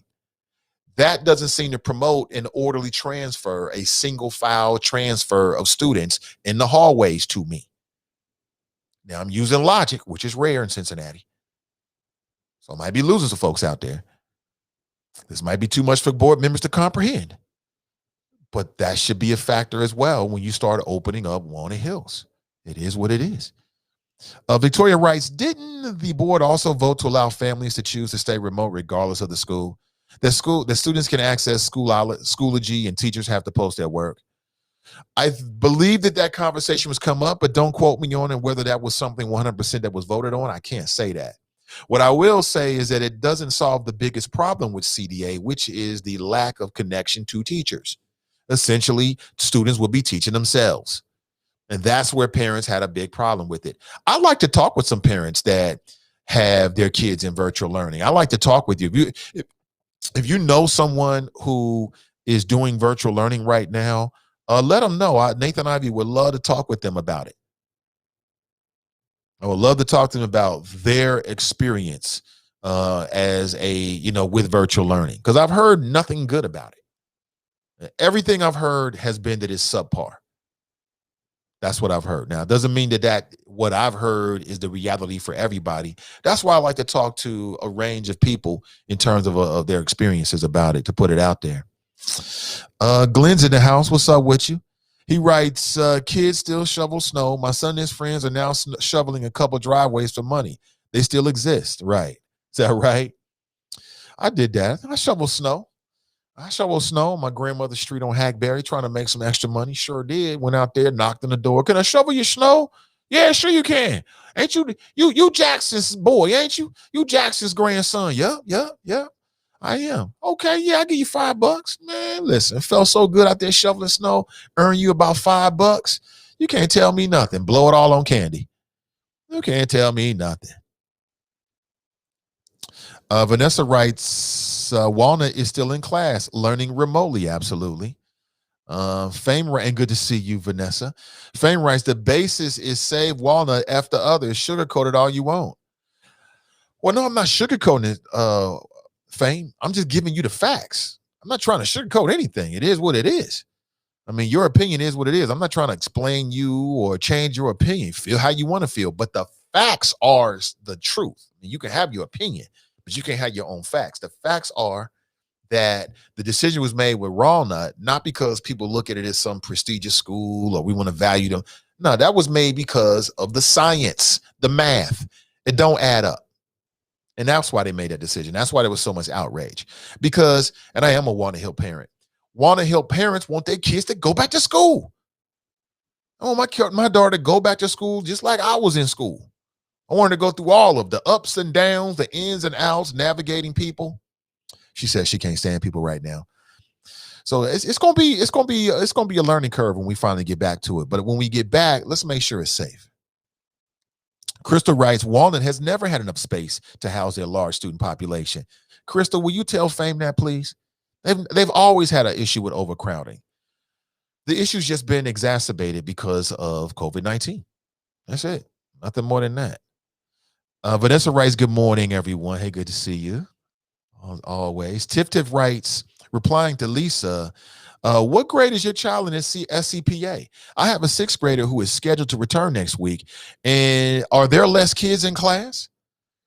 Hey, Dee Dee, she's in the house. She writes, if I had not had a daughter shadow at Walnut Hills and decide not to go there because of how overcrowded it is, I would be cynical about Walnut as well. She said they don't even have 1 foot of distance.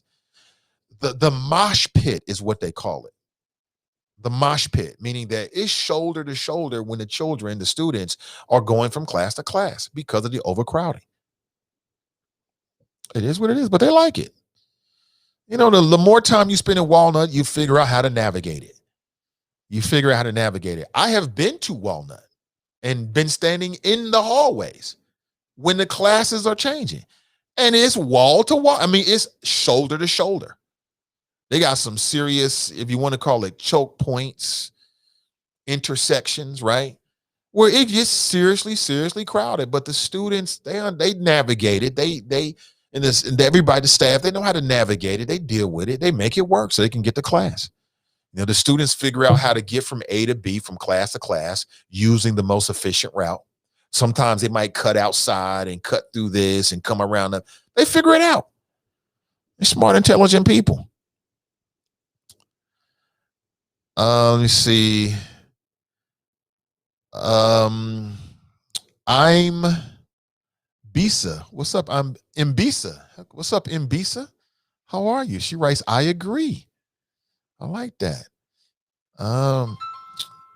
See here, we're getting a call. Okay, let's take this phone call.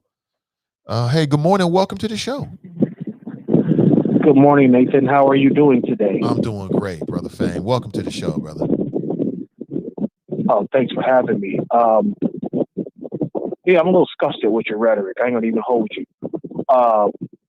Because I don't care what you say, your judgment is clouded and impartial because of the fact that you have a child in Walnut. That's why you keep coming up with answers like it is what it is and things like that. If your kids went to Withrow or Dater, you'd be pissed at all the clamor over one building. Why do they get to go virtually? You're not building a new school.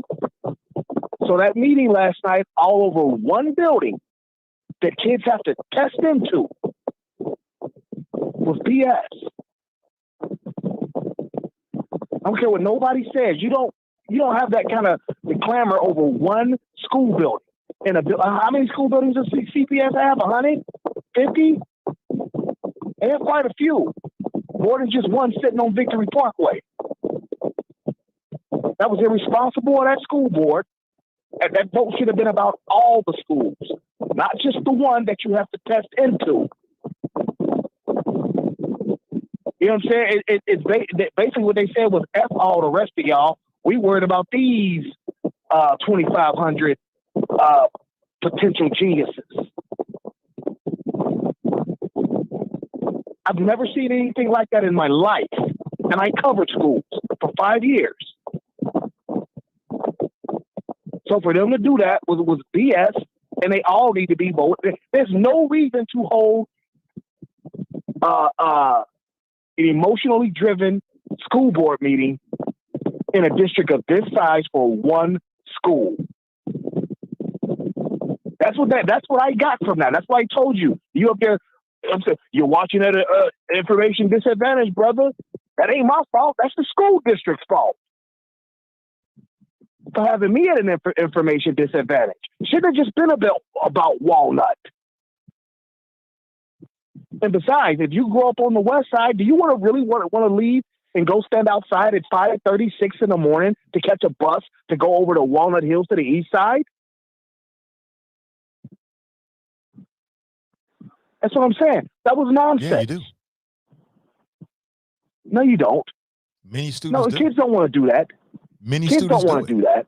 Many students do it. Many students do it. I've seen them. I seen them when I was in school myself. I seen them as an adult, waiting at the bus stop to go across town. When I graduated 25, 30 years ago, should have been on Walnut Hills West by now. You know, but again, Cincinnati Public basically said, F your kids. We worried about these. But also, you had Gorilla Glue Girl in the title. The girl who glued in her weave or her eyelashes with Gorilla Glue. Yeah. For me, that's the McDonald's hot coffee case all over again. You know what I'm saying? Like, why would you? What would make you think? What female keeps a side of Gorilla Glue in the house? Most of these women ain't got no Elmer's glue for their kids. Let alone Gorilla Glue, right? Right. This whole thing is a ruse. It's a work to get some dough. She's working the system, and it's really a smart move by her. She's playing everybody. If the lawsuit gets to go through. And if it doesn't, she played herself. So what's the lawsuit? How does she have a lawsuit? I don't know. You'll have to ask Donnie B. You know, there's other legal experts in the audience. But I believe she said that, or the bottle don't say, don't put it in your hair or whatever. Again, that's the McDonald's lawsuit again. There's a certain expectancy. There's that woman got like $3 million from McDonald's, saying that coffee shouldn't have been that hot. Well, she might have had a point. You know, I mean, there's different levels of hot. So, for instance, I make tea every morning, and I don't make it scalding hot because then I can't enjoy it. You know, there's different levels of hot. So I don't want to go back and prosecute that McDonald's case, but. I don't either, but I also don't know anybody who gets a cup of coffee from a restaurant and able to take it to the face immediately. You kind of got to work your way into it as it cools down. Yeah, but there's a difference between hot and scalding hot. There's a difference between hot that burns you and hot that causes a blister immediately. There's different levels to it. It didn't cause a blister. I think it got dropped on her and, whoop-de-whoop. If I remember the case right, but maybe I don't. But the Gorilla Glue girl, this seems like a work. This really seems like a ruse. The more information comes out about it, because from what I understand, she's a teacher. I saw that, in some Facebook comments, and the person who posted that fairly reliable. I don't know her that well, but she's fairly reliable, fairly intelligent. And so for a teacher to not know better than to put glue in her on hair, your face, on your eyelashes, in your hair, wherever she put it, do I really want you being my kid's teacher? Hell no, you don't. I don't understand how you make that mistake. Like, Gorilla Glue has a very distinctive look, smell, and packaging. It's got a big ass gorilla on it. I got some Gorilla Glue here. Yes. And it's not to be played with. It's not to be played with. It Right. says it on it, hey, listen, warning, you end up gluing your fingers together. So how she mistakenly put glue in her hair, I don't get it. Maybe she did it for the gram. Oh, well, a lot of people are out here cloud chasing. Yep. Maybe she did for it the for gram. TikTok. Even, yeah. So that's all I got. I just didn't really like your rhetoric, trying to portray me as the bad guy for worried about the other Cincinnati public kids. No, I wasn't portraying you as a bad guy. As I said, you're operating from an information deficit. That's all. And whose fault is that? Yours. No, that's the It's school your district. fault. It's your fault because you didn't pay attention last night, and you haven't been educating yourself as to what's going on so that you knew what was going on. I have. Pardon me? I have been paying attention. No, I ain't made no mistakes. I haven't been actively paying attention, but yeah, I did know that there was an issue. So that's the problem. Of a school going back. But I'm reading all these comments. I'm like, why is this not applying to all the schools? Fame. You Yes, like sir. you said, you haven't been actively paying attention. Say no more. Say less. I can passively pay attention and know that the school district has an issue with parents that don't want their kids going back. Yeah, but you can't. This is one particular school, not the whole damn district that they're having a meeting about. That might be true, brother. I give you that. Miss me with that. No, don't qualify. No. You can't qualify. I don't know what you're talking about. What you just proven to us is where that work at. I got control of the volume. What you just proven to us is that you can't passively listen and know what's going on. Because if you could, you would have. And it's like I said, you're operating from an information deficit. Like I said, it's not like this is uncommon knowledge to know that Walnut Hills is overcrowded. This is very common knowledge. You should know this. That don't change the facts from the ground. It's Cincinnati public schools, not Cincinnati public and motherfucking Walnut. You ain't got to curse, brother. You get all in your feelings. You're right. You get all upset, so now you want to curse. I'm just saying, it's not going to change the facts. Go ahead. It's not going to change the facts, but it'll give you the proper context in which to view what's going on, because you didn't have that. The context is 36,000 children, not 2,500. That's the context, the proper context. No, it's not. It is. No, but it's not. It's okay. It's okay. We're coming up on the 2.5-year anniversary of a very big date, April 16th. We'll talk about it then. But until then, I'm looking for the next full moon. Oh! And I hope you find it. Somewhere there's a black man in Cincinnati with a wolf pelt on. And that will be Fame. He's got a wolf pelt on right now. Oh, that brother is hilarious, man. Before we roll out of here, I only got a few minutes left. I want to talk about some things that are happening in the world of the viral world. I'm all about that life. I don't understand the Gorilla Glue girl. I don't get it. It don't make sense to me whatsoever. Nobody can make this make sense for me. I don't understand how she could have she looks weird. I'm going to be honest with you. I don't like to get ad hominem, and I'm not going to try to get that ad hominem with the sister right now. But she looks kind of weird. She looks very, very weird to me. Let me see if I can pull this up. And you take a look at her. She looks weird off the top. Now, that's some weird-ish. I don't know what she's doing with her eyes. When I see black people with blue contacts, I'm just saying, the weird button goes off. I'm like, okay, something's not right here. If you're not a performer, if it's not a performance thing, something's not right. I'm gonna go ahead and say that. Something ain't right. But let me roll video here and see what we can glean. This is Gorilla Glue Girl. Hey, y'all. For those of y'all that know me know, my hair has been like this for about a month now. It's not by choice. No, it's not by choice. When I do my hair, I like to, finish it off with a little Got to Be glue spray, just to keep it in place. Well, I didn't have any more Got to Be glue spray, so I used this Gorilla Glue spray. Use this just to keep it in place. Well, I didn't have any more Got to Be glue spray, so I used this Gorilla Glue spray. Let's stop right there. In terms of the facial, what I'm saying, she's looked like, she was blessed by God, attractive sister. But something's not right here. Something's not making sense. So I don't know what you do in your house, but yeah, we got shampoo and conditioner and moisturizers and lotions. And yeah, we got Gorilla Glue and Drano and Clorox, and I've got all kinds of carpet cleaning solutions and wood cleaning solutions, but I don't keep them in the same place. I don't keep Gorilla Glue right next to conditioner. Maybe that's where baby girl went wrong. Maybe that's where she went wrong. I don't know. Bad idea.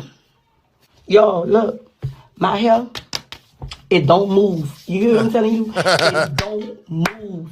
I've washed my hair 15 times and it don't move. Stiff wear. Woo! My hair. So I'm gonna tell y'all like this. If you ever run out of Got to Be glue spray, don't ever use this unless you want your hair to be like that. Okay, sis. You can put that right there on the top 10 list of things you don't have to tell grown folks. We already got that. Looks good though. Looks like she got that sleek, everything, all the baby hairs and everything. If that happened to me accidentally, I would be less concerned about the hair and more concerned about poisoning myself. Like, through your pores and your scalp, your body absorbing, the toxins from the Gorilla Glue. Oh, but again, there's some stuff you can get that'll break down Gorilla Glue. I mean, they got some sprays out there. I got a spray called, I don't know if it was Gorilla Glue, but I got something stuck on a window. Matter of fact, it's the window to my right. You can't see it in my home studio. And I bought this stuff called Gooby Gone or Gook Be Gone or something like that. You spray it on there, you'll wait for a little bit. Man, it'll wipe it straight off. So all is not lost. Like, you're going to be able to take care of that, sis. But it sounds like she did this on purpose. Like, we don't need to know this. There's a lot of weird black people out here. Like the dude that got a diamond, infinity diamond in. What you doing, sis? Stop.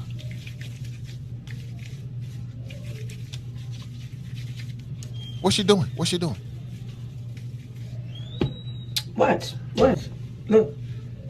Look, y'all, look, you wipe it off and nothing happens. Like, this is the life that I'm living at this point. Like, this is the life that I guess I'm gonna have to live. Yeah. Look.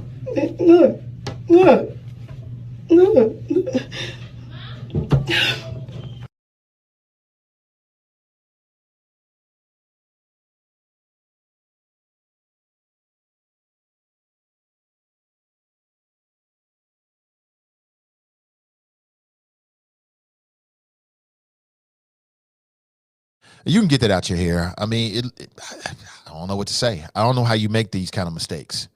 It's like some mistakes you don't have to even warn me about. Like, it's never gonna happen. But it is what it is. Anybody into Marvel superheroes? There was a Vision sighting. Vision was at the Super Bowl. I think we got that video for you real quick. Let me see if we can pull that up.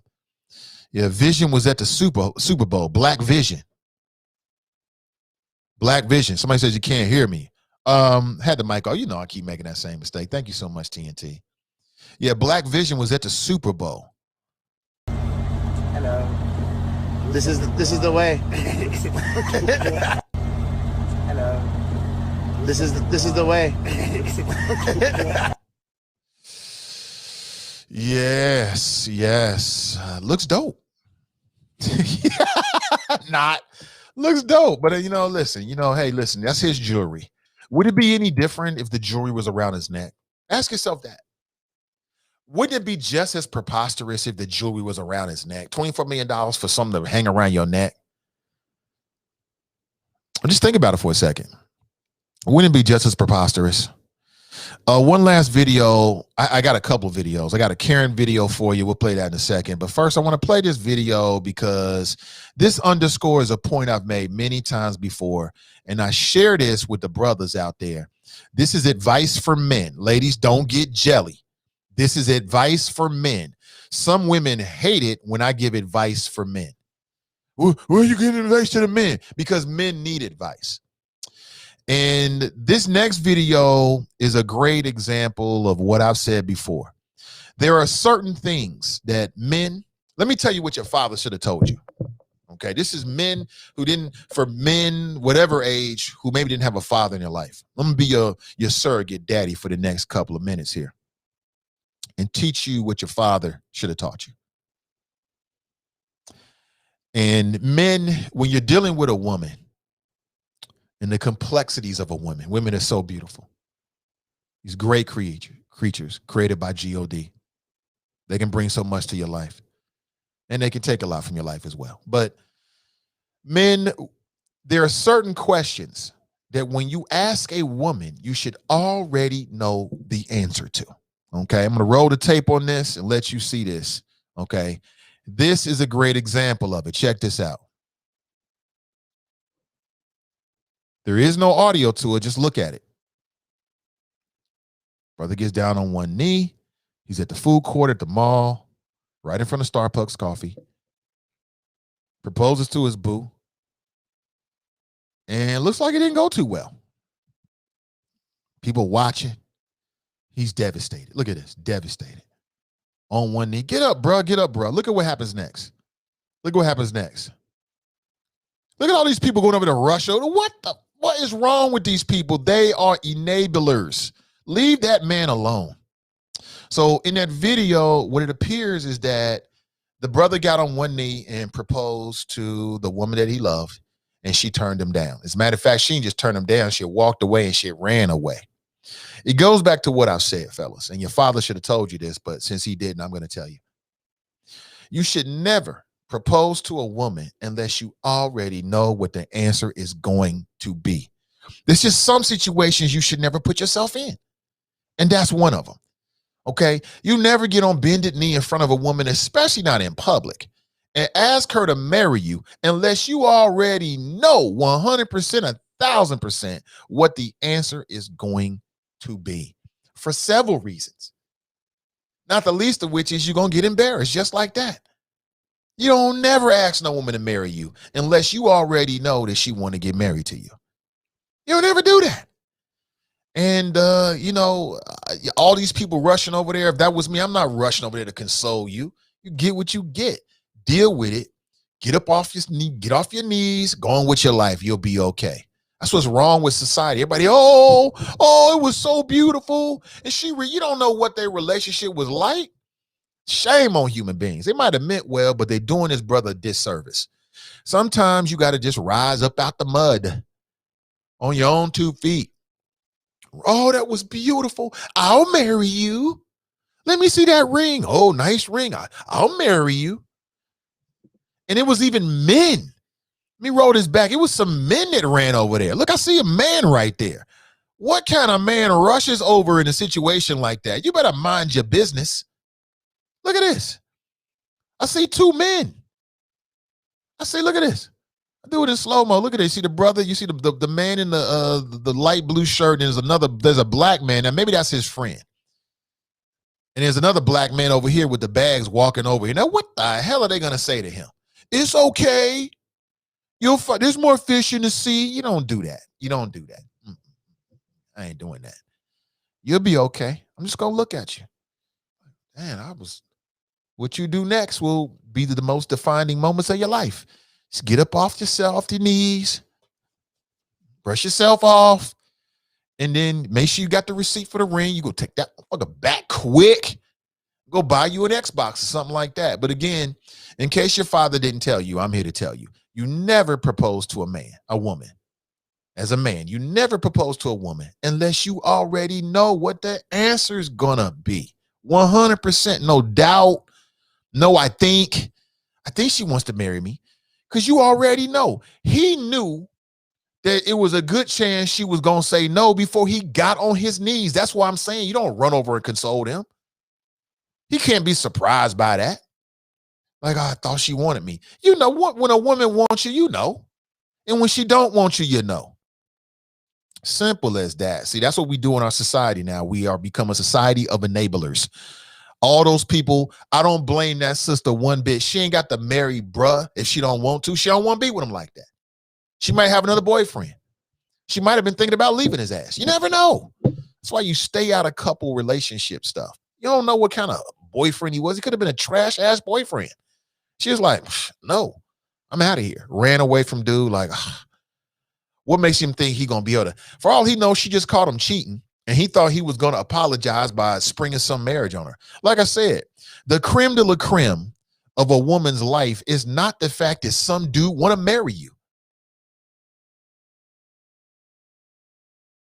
I'm raising a daughter right now.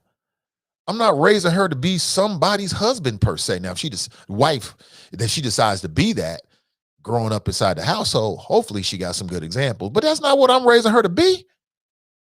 That's not the creme de la creme of her life. Y'all better get out of this Cinderella fantasy kind of stuff, man. Still some grown women sitting around fantasizing being somebody's wife. Let me think. You could have some bigger accomplishments out there than that. I'm going to go on a limb and say, yeah, you might be able to accomplish a lot more in your life just becoming some Negro's or somebody's wife. Now, I know what I'm saying is challenging the culture. I'm challenging the fairy tales, but I'm keeping it real with you. Sis did the right thing. Simple as that. Well, you know, I'm all about that viral video life. Here's another viral video. There is extreme language in this. These videos crack me up. This is a Karen, an anti-masker in the grocery store going ham. Warning, there is extreme language. I'll give you a heads up. Warning, warning, there is extreme language. Check this out. So let me ask you this. Is it a law? What's the federal law that prevents me from wearing a face mask?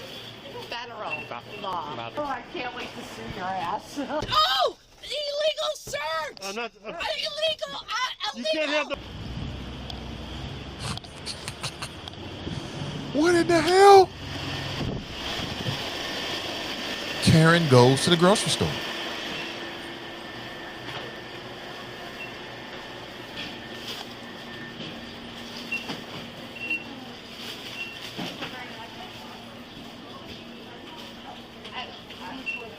Does she have a GoPro on or something? Oh, okay. There she is. Store policy.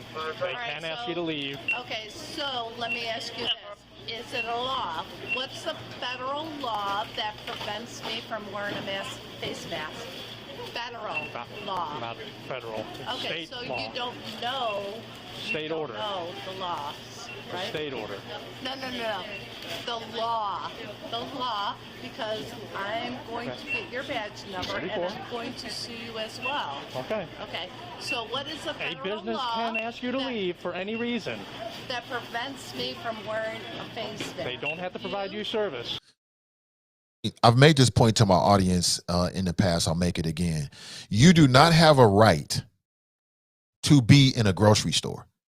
When you walk into any type of business, that is their property. The moment they ask you to leave and you don't leave, you're trespassing. I don't care if it's racist. I don't care if there's gender bias. You'll have to sort all that out later. In that moment, you are leaving. Simple as that. And I was making an analogy or comparison between Facebook. You had all these people out here arguing this nonsense about how Trump was supposed to be able to be on Facebook and talking and pontificating this. Listen, you ain't got no right to be on social media. You leave when they tell you to leave. Just like you don't have the right to be in a department store or a grocery store. Right, wrong, or whatever. And I'm not saying you don't have a legal case. You might have a legal case. But you're going to sort all of that out later. In the moment, you leaving. Just like her. Do they serve the public? Do I pose any threat medically or physically? They don't know that.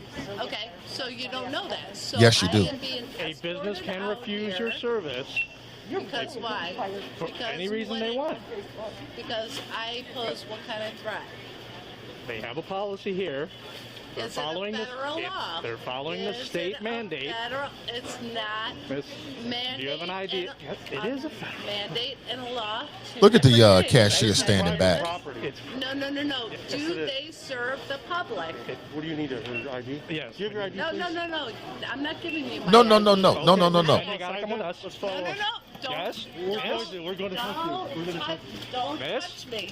Put your hands behind your back. Put your hands No. behind your back. Hands behind your back. Oh, they're gonna touch you. Relax. No. They're gonna touch you. Going all you want, but we're gonna put it in your purse. You want to pick up that or not? You're gonna Don't need touch my phone. Oh no, they're gonna touch your phone. Don't touch my phone. I'm relaxed. Come on, let's walk out. Let's walk out. Ooh. Miss, No. stop resisting. Oh, no, there's no resistance. You are pulling away from us. Oh, That is no, I'm resisting. not. You are trying to get free. That is resisting. Oh, I can't wait to see your ass. Okay. I can't wait to see your ass. Oh, I can't wait to see your ass. Don't want to Hey, this is why I say, family, when you're in a situation like this, preserve your dignity. I'm not saying that you don't have a case, although I don't think she has a case, but you might be in a situation where you are accused of something or you're asked to leave the store. Just leave the store. You might be outraged. You're going to have to eat it. But don't give the boys an opportunity to put their hands on you, because that's what they're going to do. You are leaving the store. If you're going to sue them and get a lawyer, you're going to do that afterward. But in that moment, your ass is leaving, period. And I love it when I see, I've been in the grocery store a couple of times and people was in there without a mask. I love it when the attendant or the cashier checks them. I love it. I was at a grocery store maybe like a month and a half ago and I saw this happen. There was a white couple just walking around the whole grocery store. They eating grapes.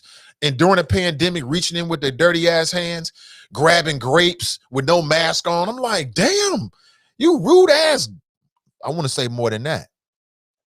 And so they walked around the store for a good 5 minutes because I was doing my shopping, left them, and got caught back up with them at the register, and they were denied service and asked to leave. And the dude started to get a little bit loud. And what I love is that whoever worked for that grocery store, dude stood his ground and was like, look, this is what it is, or we calling the boys. And they quickly left. And that's what's going to happen. That's what's going to happen. Don't give them an opportunity to do that to you, bro. Don't let them do that to you, bro. provide Oh, ID. trust and believe, All you honey. gotta do is provide your ID. Oh, no. Because Okay, well, don't then. No. because I didn't commit any. It's not your store. It's their store. They not can- yours. You're trespassing. But Kick you out for hold on. Do they provide service That to the doesn't public? matter. Give me my cell phone. Miss, stop pulling away from us. No. Give me my cell phone. Pulling away from us is resistance. Somebody Give me my went deep in cell her phone. drug bag this morning. Give me Everything's my being cell recorded. phone. No. Everything's being recorded. Give me my cell phone. Miss, everything's being recorded. Give me my cell Please phone. put your hands behind your back. Oh, now you're going to resist arrest? Okay. Work Upcharge. for it, aren't you, Mr. What? Just put your hands behind your back. Oh, it was. She got a purse. Let go of your purse.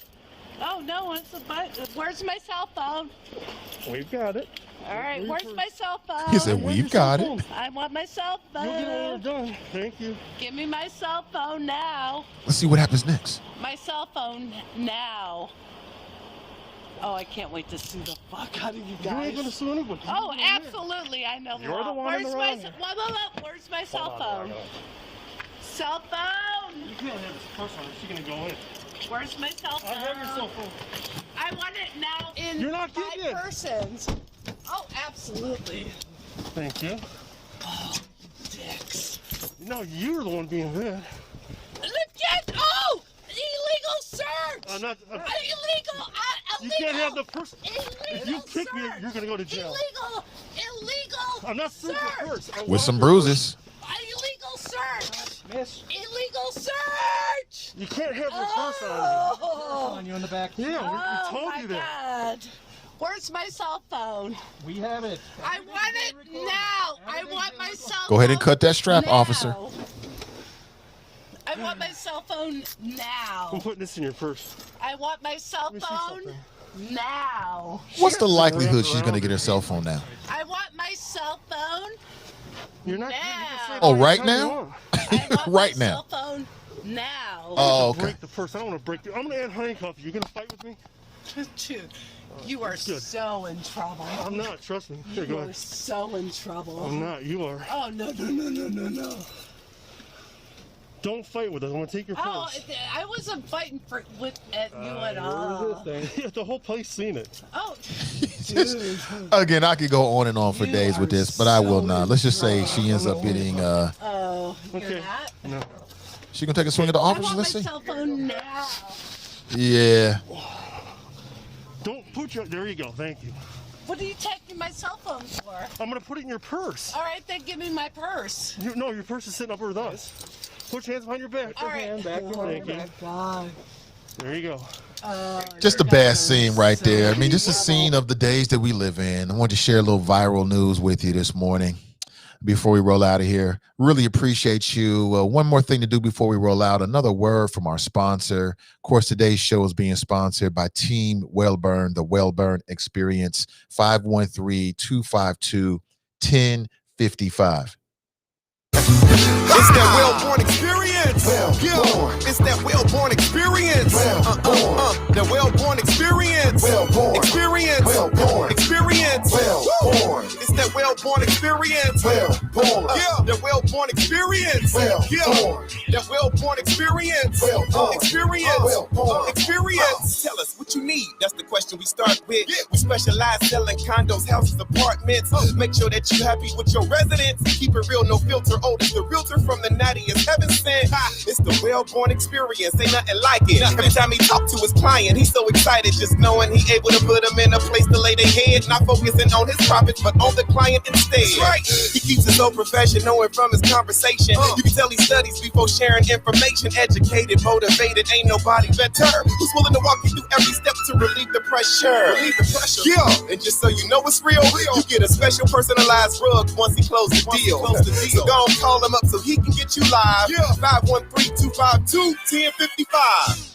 All right. Good morning to you again. That's 513-252-1055. I'm getting an Amber Alert coming out of Columbus, Ohio. Vehicle registration is JBF 7637. Again, an Amber Alert is coming across the wire right now. Police are looking for a vehicle. You know what that means. Out of Columbus, Ohio, JBF 7637 is the license plate. So keep your eyes open if you're out there on the streets of Ohio or near the Columbus area. There is an Amber Alert that's out right now. So I want to make sure you put the word out. Let me see here. Yo writes, it looks good though. You talking about Gorilla Glue girl? Yeah, it does. It didn't look bad, but terrible for her skin, I'm sure.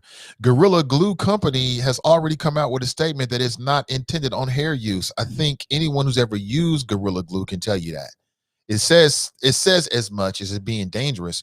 I was just doing a project maybe a few months ago using some Gorilla Glue. You don't F around with Gorilla Glue. I mean, you fuck around and tape your fingertips together. It's just a bad deal. Some things should be dealt with with caution. Sean writes, plastic head looking mug. See, you got jokes out here. Nicole writes, that's Sade forever. You are hilarious for that one. That is hilarious. All middle in here looking wild this morning. But you know, we tame lions. I tame lions. I tame wolves, tigers, bears, werewolves, whatever it is. I tame them all here on the show. Glenn writes, what's with those eyelashes? Is that the new ish now? Extensions like that for eyelashes? What the hell? Question mark. TNT writes, she trying to wash it out. Yeah, ain't coming out. Jesse writes, she is really special. Iris writes, she went to the hospital to get help. Don't know what happened. I did see that. Damon writes, that ish wasn't in the hair care aisle. Eyes looking like an Egyptian sarcophagus. Y'all wrong. Gorilla glue is used to hold concrete together. She is definitely slow. It sounded to me like she did it on purpose. Like, y'all, when you looking for something extra to get that extra hold, don't use Gorilla Glue. Sis, you don't have to tell us that. That's like saying, you know what, when you go to your friend's house and they have pets, don't drink water out of the dog dish. You don't have to tell me that. Think I got that one. Right up there with don't walk in traffic. Let me see. Mike Will writes, she bald, Nate. Got that stupidity cut out at the hospital, now claiming a lawsuit. Where's the lawsuit? I don't get it. Shelly Shell writes, quarantine got black folks doing the most. Yes, they do. Yes, they do. Lisa writes, y'all all know why the board changed its position. It wasn't because of y'all. It was the voice of the white affluent parents. Well, I mean, okay. Whatever it takes. Sean writes, why would women hate that men give advice? I don't know. I don't know, Sean. I don't get it. I don't get it. 100% I don't get it. Listen, I've got it. Somebody writes, he's a simp. Glenn writes, that's effed up. You never ask a woman to marry you until you already know the answer without a shadow of a doubt. Why would you go on a limb like that? And just if you're in a relationship with a woman and you're thinking about her being a wifey, if you don't know 100%, that tells you that there's doubt in the game. Why would you put yourself in that position? Men never do that. I'm helping out. There's a lot of whole generation of men out there that grew without a father. I'm here to be your surrogate father, aka your big brother, or your uncle on the radio, to share the advice with you that your daddy should have. But Papa was a Rolling Stone, so I'm here to fill in the blanks, and I'm willing to do it. Let me write seeking attention. Yeah. Natasha writes, that was staged. It was meant to go viral. I get your point, though. You think so? Glenn writes, come on, Nate. That's human being humans. Don't ever lose empathy for another human being. Sure, cuz went out like a buster, but damn, LOL. No, they're making it wrong. That's what's wrong with a society. You know, everybody got to be perfect. Everybody gets an award. You don't get an award unless you place first, second, third. Other than that, all this participation awards, giving people attaboys when they don't deserve it. He didn't deserve it. Simple as that. There's some things that a man has to deal with on his own. In a situation like that, you got to deal with it on your own. Nobody coming rushing to you, give you sympathies like, oh, that was so beautiful. I would have said yes if it was me. You don't know this dude. You don't know this dude. Listen, I got to make a move, family. Have an excellent rest of your day. I'll be back and better than ever tomorrow morning with you. Tomorrow is Wednesday, and I got some guests lined up throughout the rest of the week. We're going to talk with Charlie Winburn on Friday. He was just, and there's some controversy surrounding it. He was just appointed. I guess the Republican Party was paying attention to my flows. But he was just appointed to be the, hey, Glenn, I got to make a move, brother. I'm already 12 minutes afterward. I have to catch you next time. But Charlie Winburn was just appointed to be the interim Hamilton County treasurer, and he's got a plan.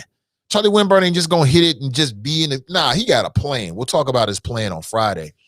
And I've got other guests who are lined up as well starting tomorrow. So make sure you check out the show.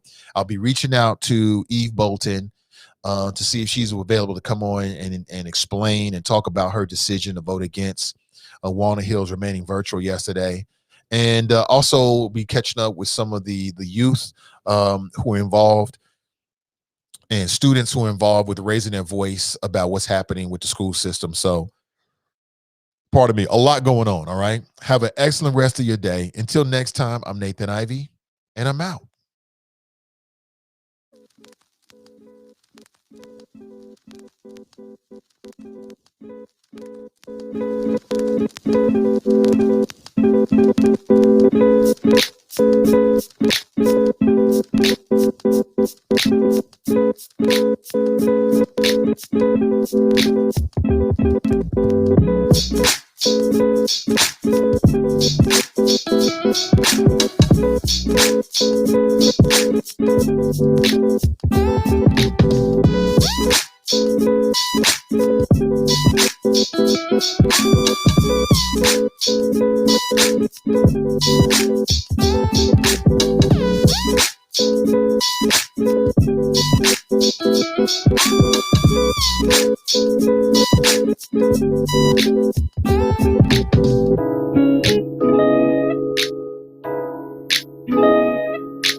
Akeem is silly. He said she gonna marry a white woman now. You hilarious, man. You wrong for that. Dale writes, I got turned down to save me a headache. We still friends, but can't cross that path again. Jesse writes, LOL, go buy an Xbox.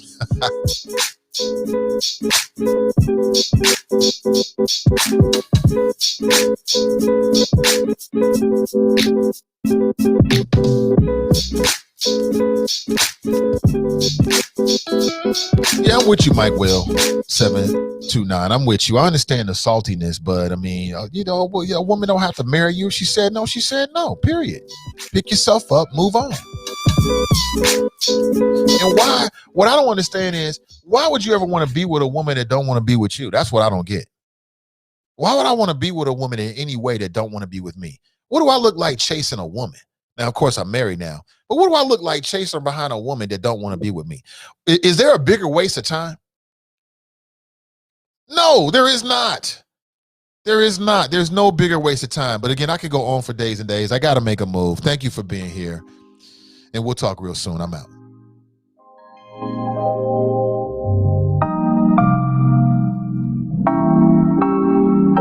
You'll never feel the way I feel. You don't know if my love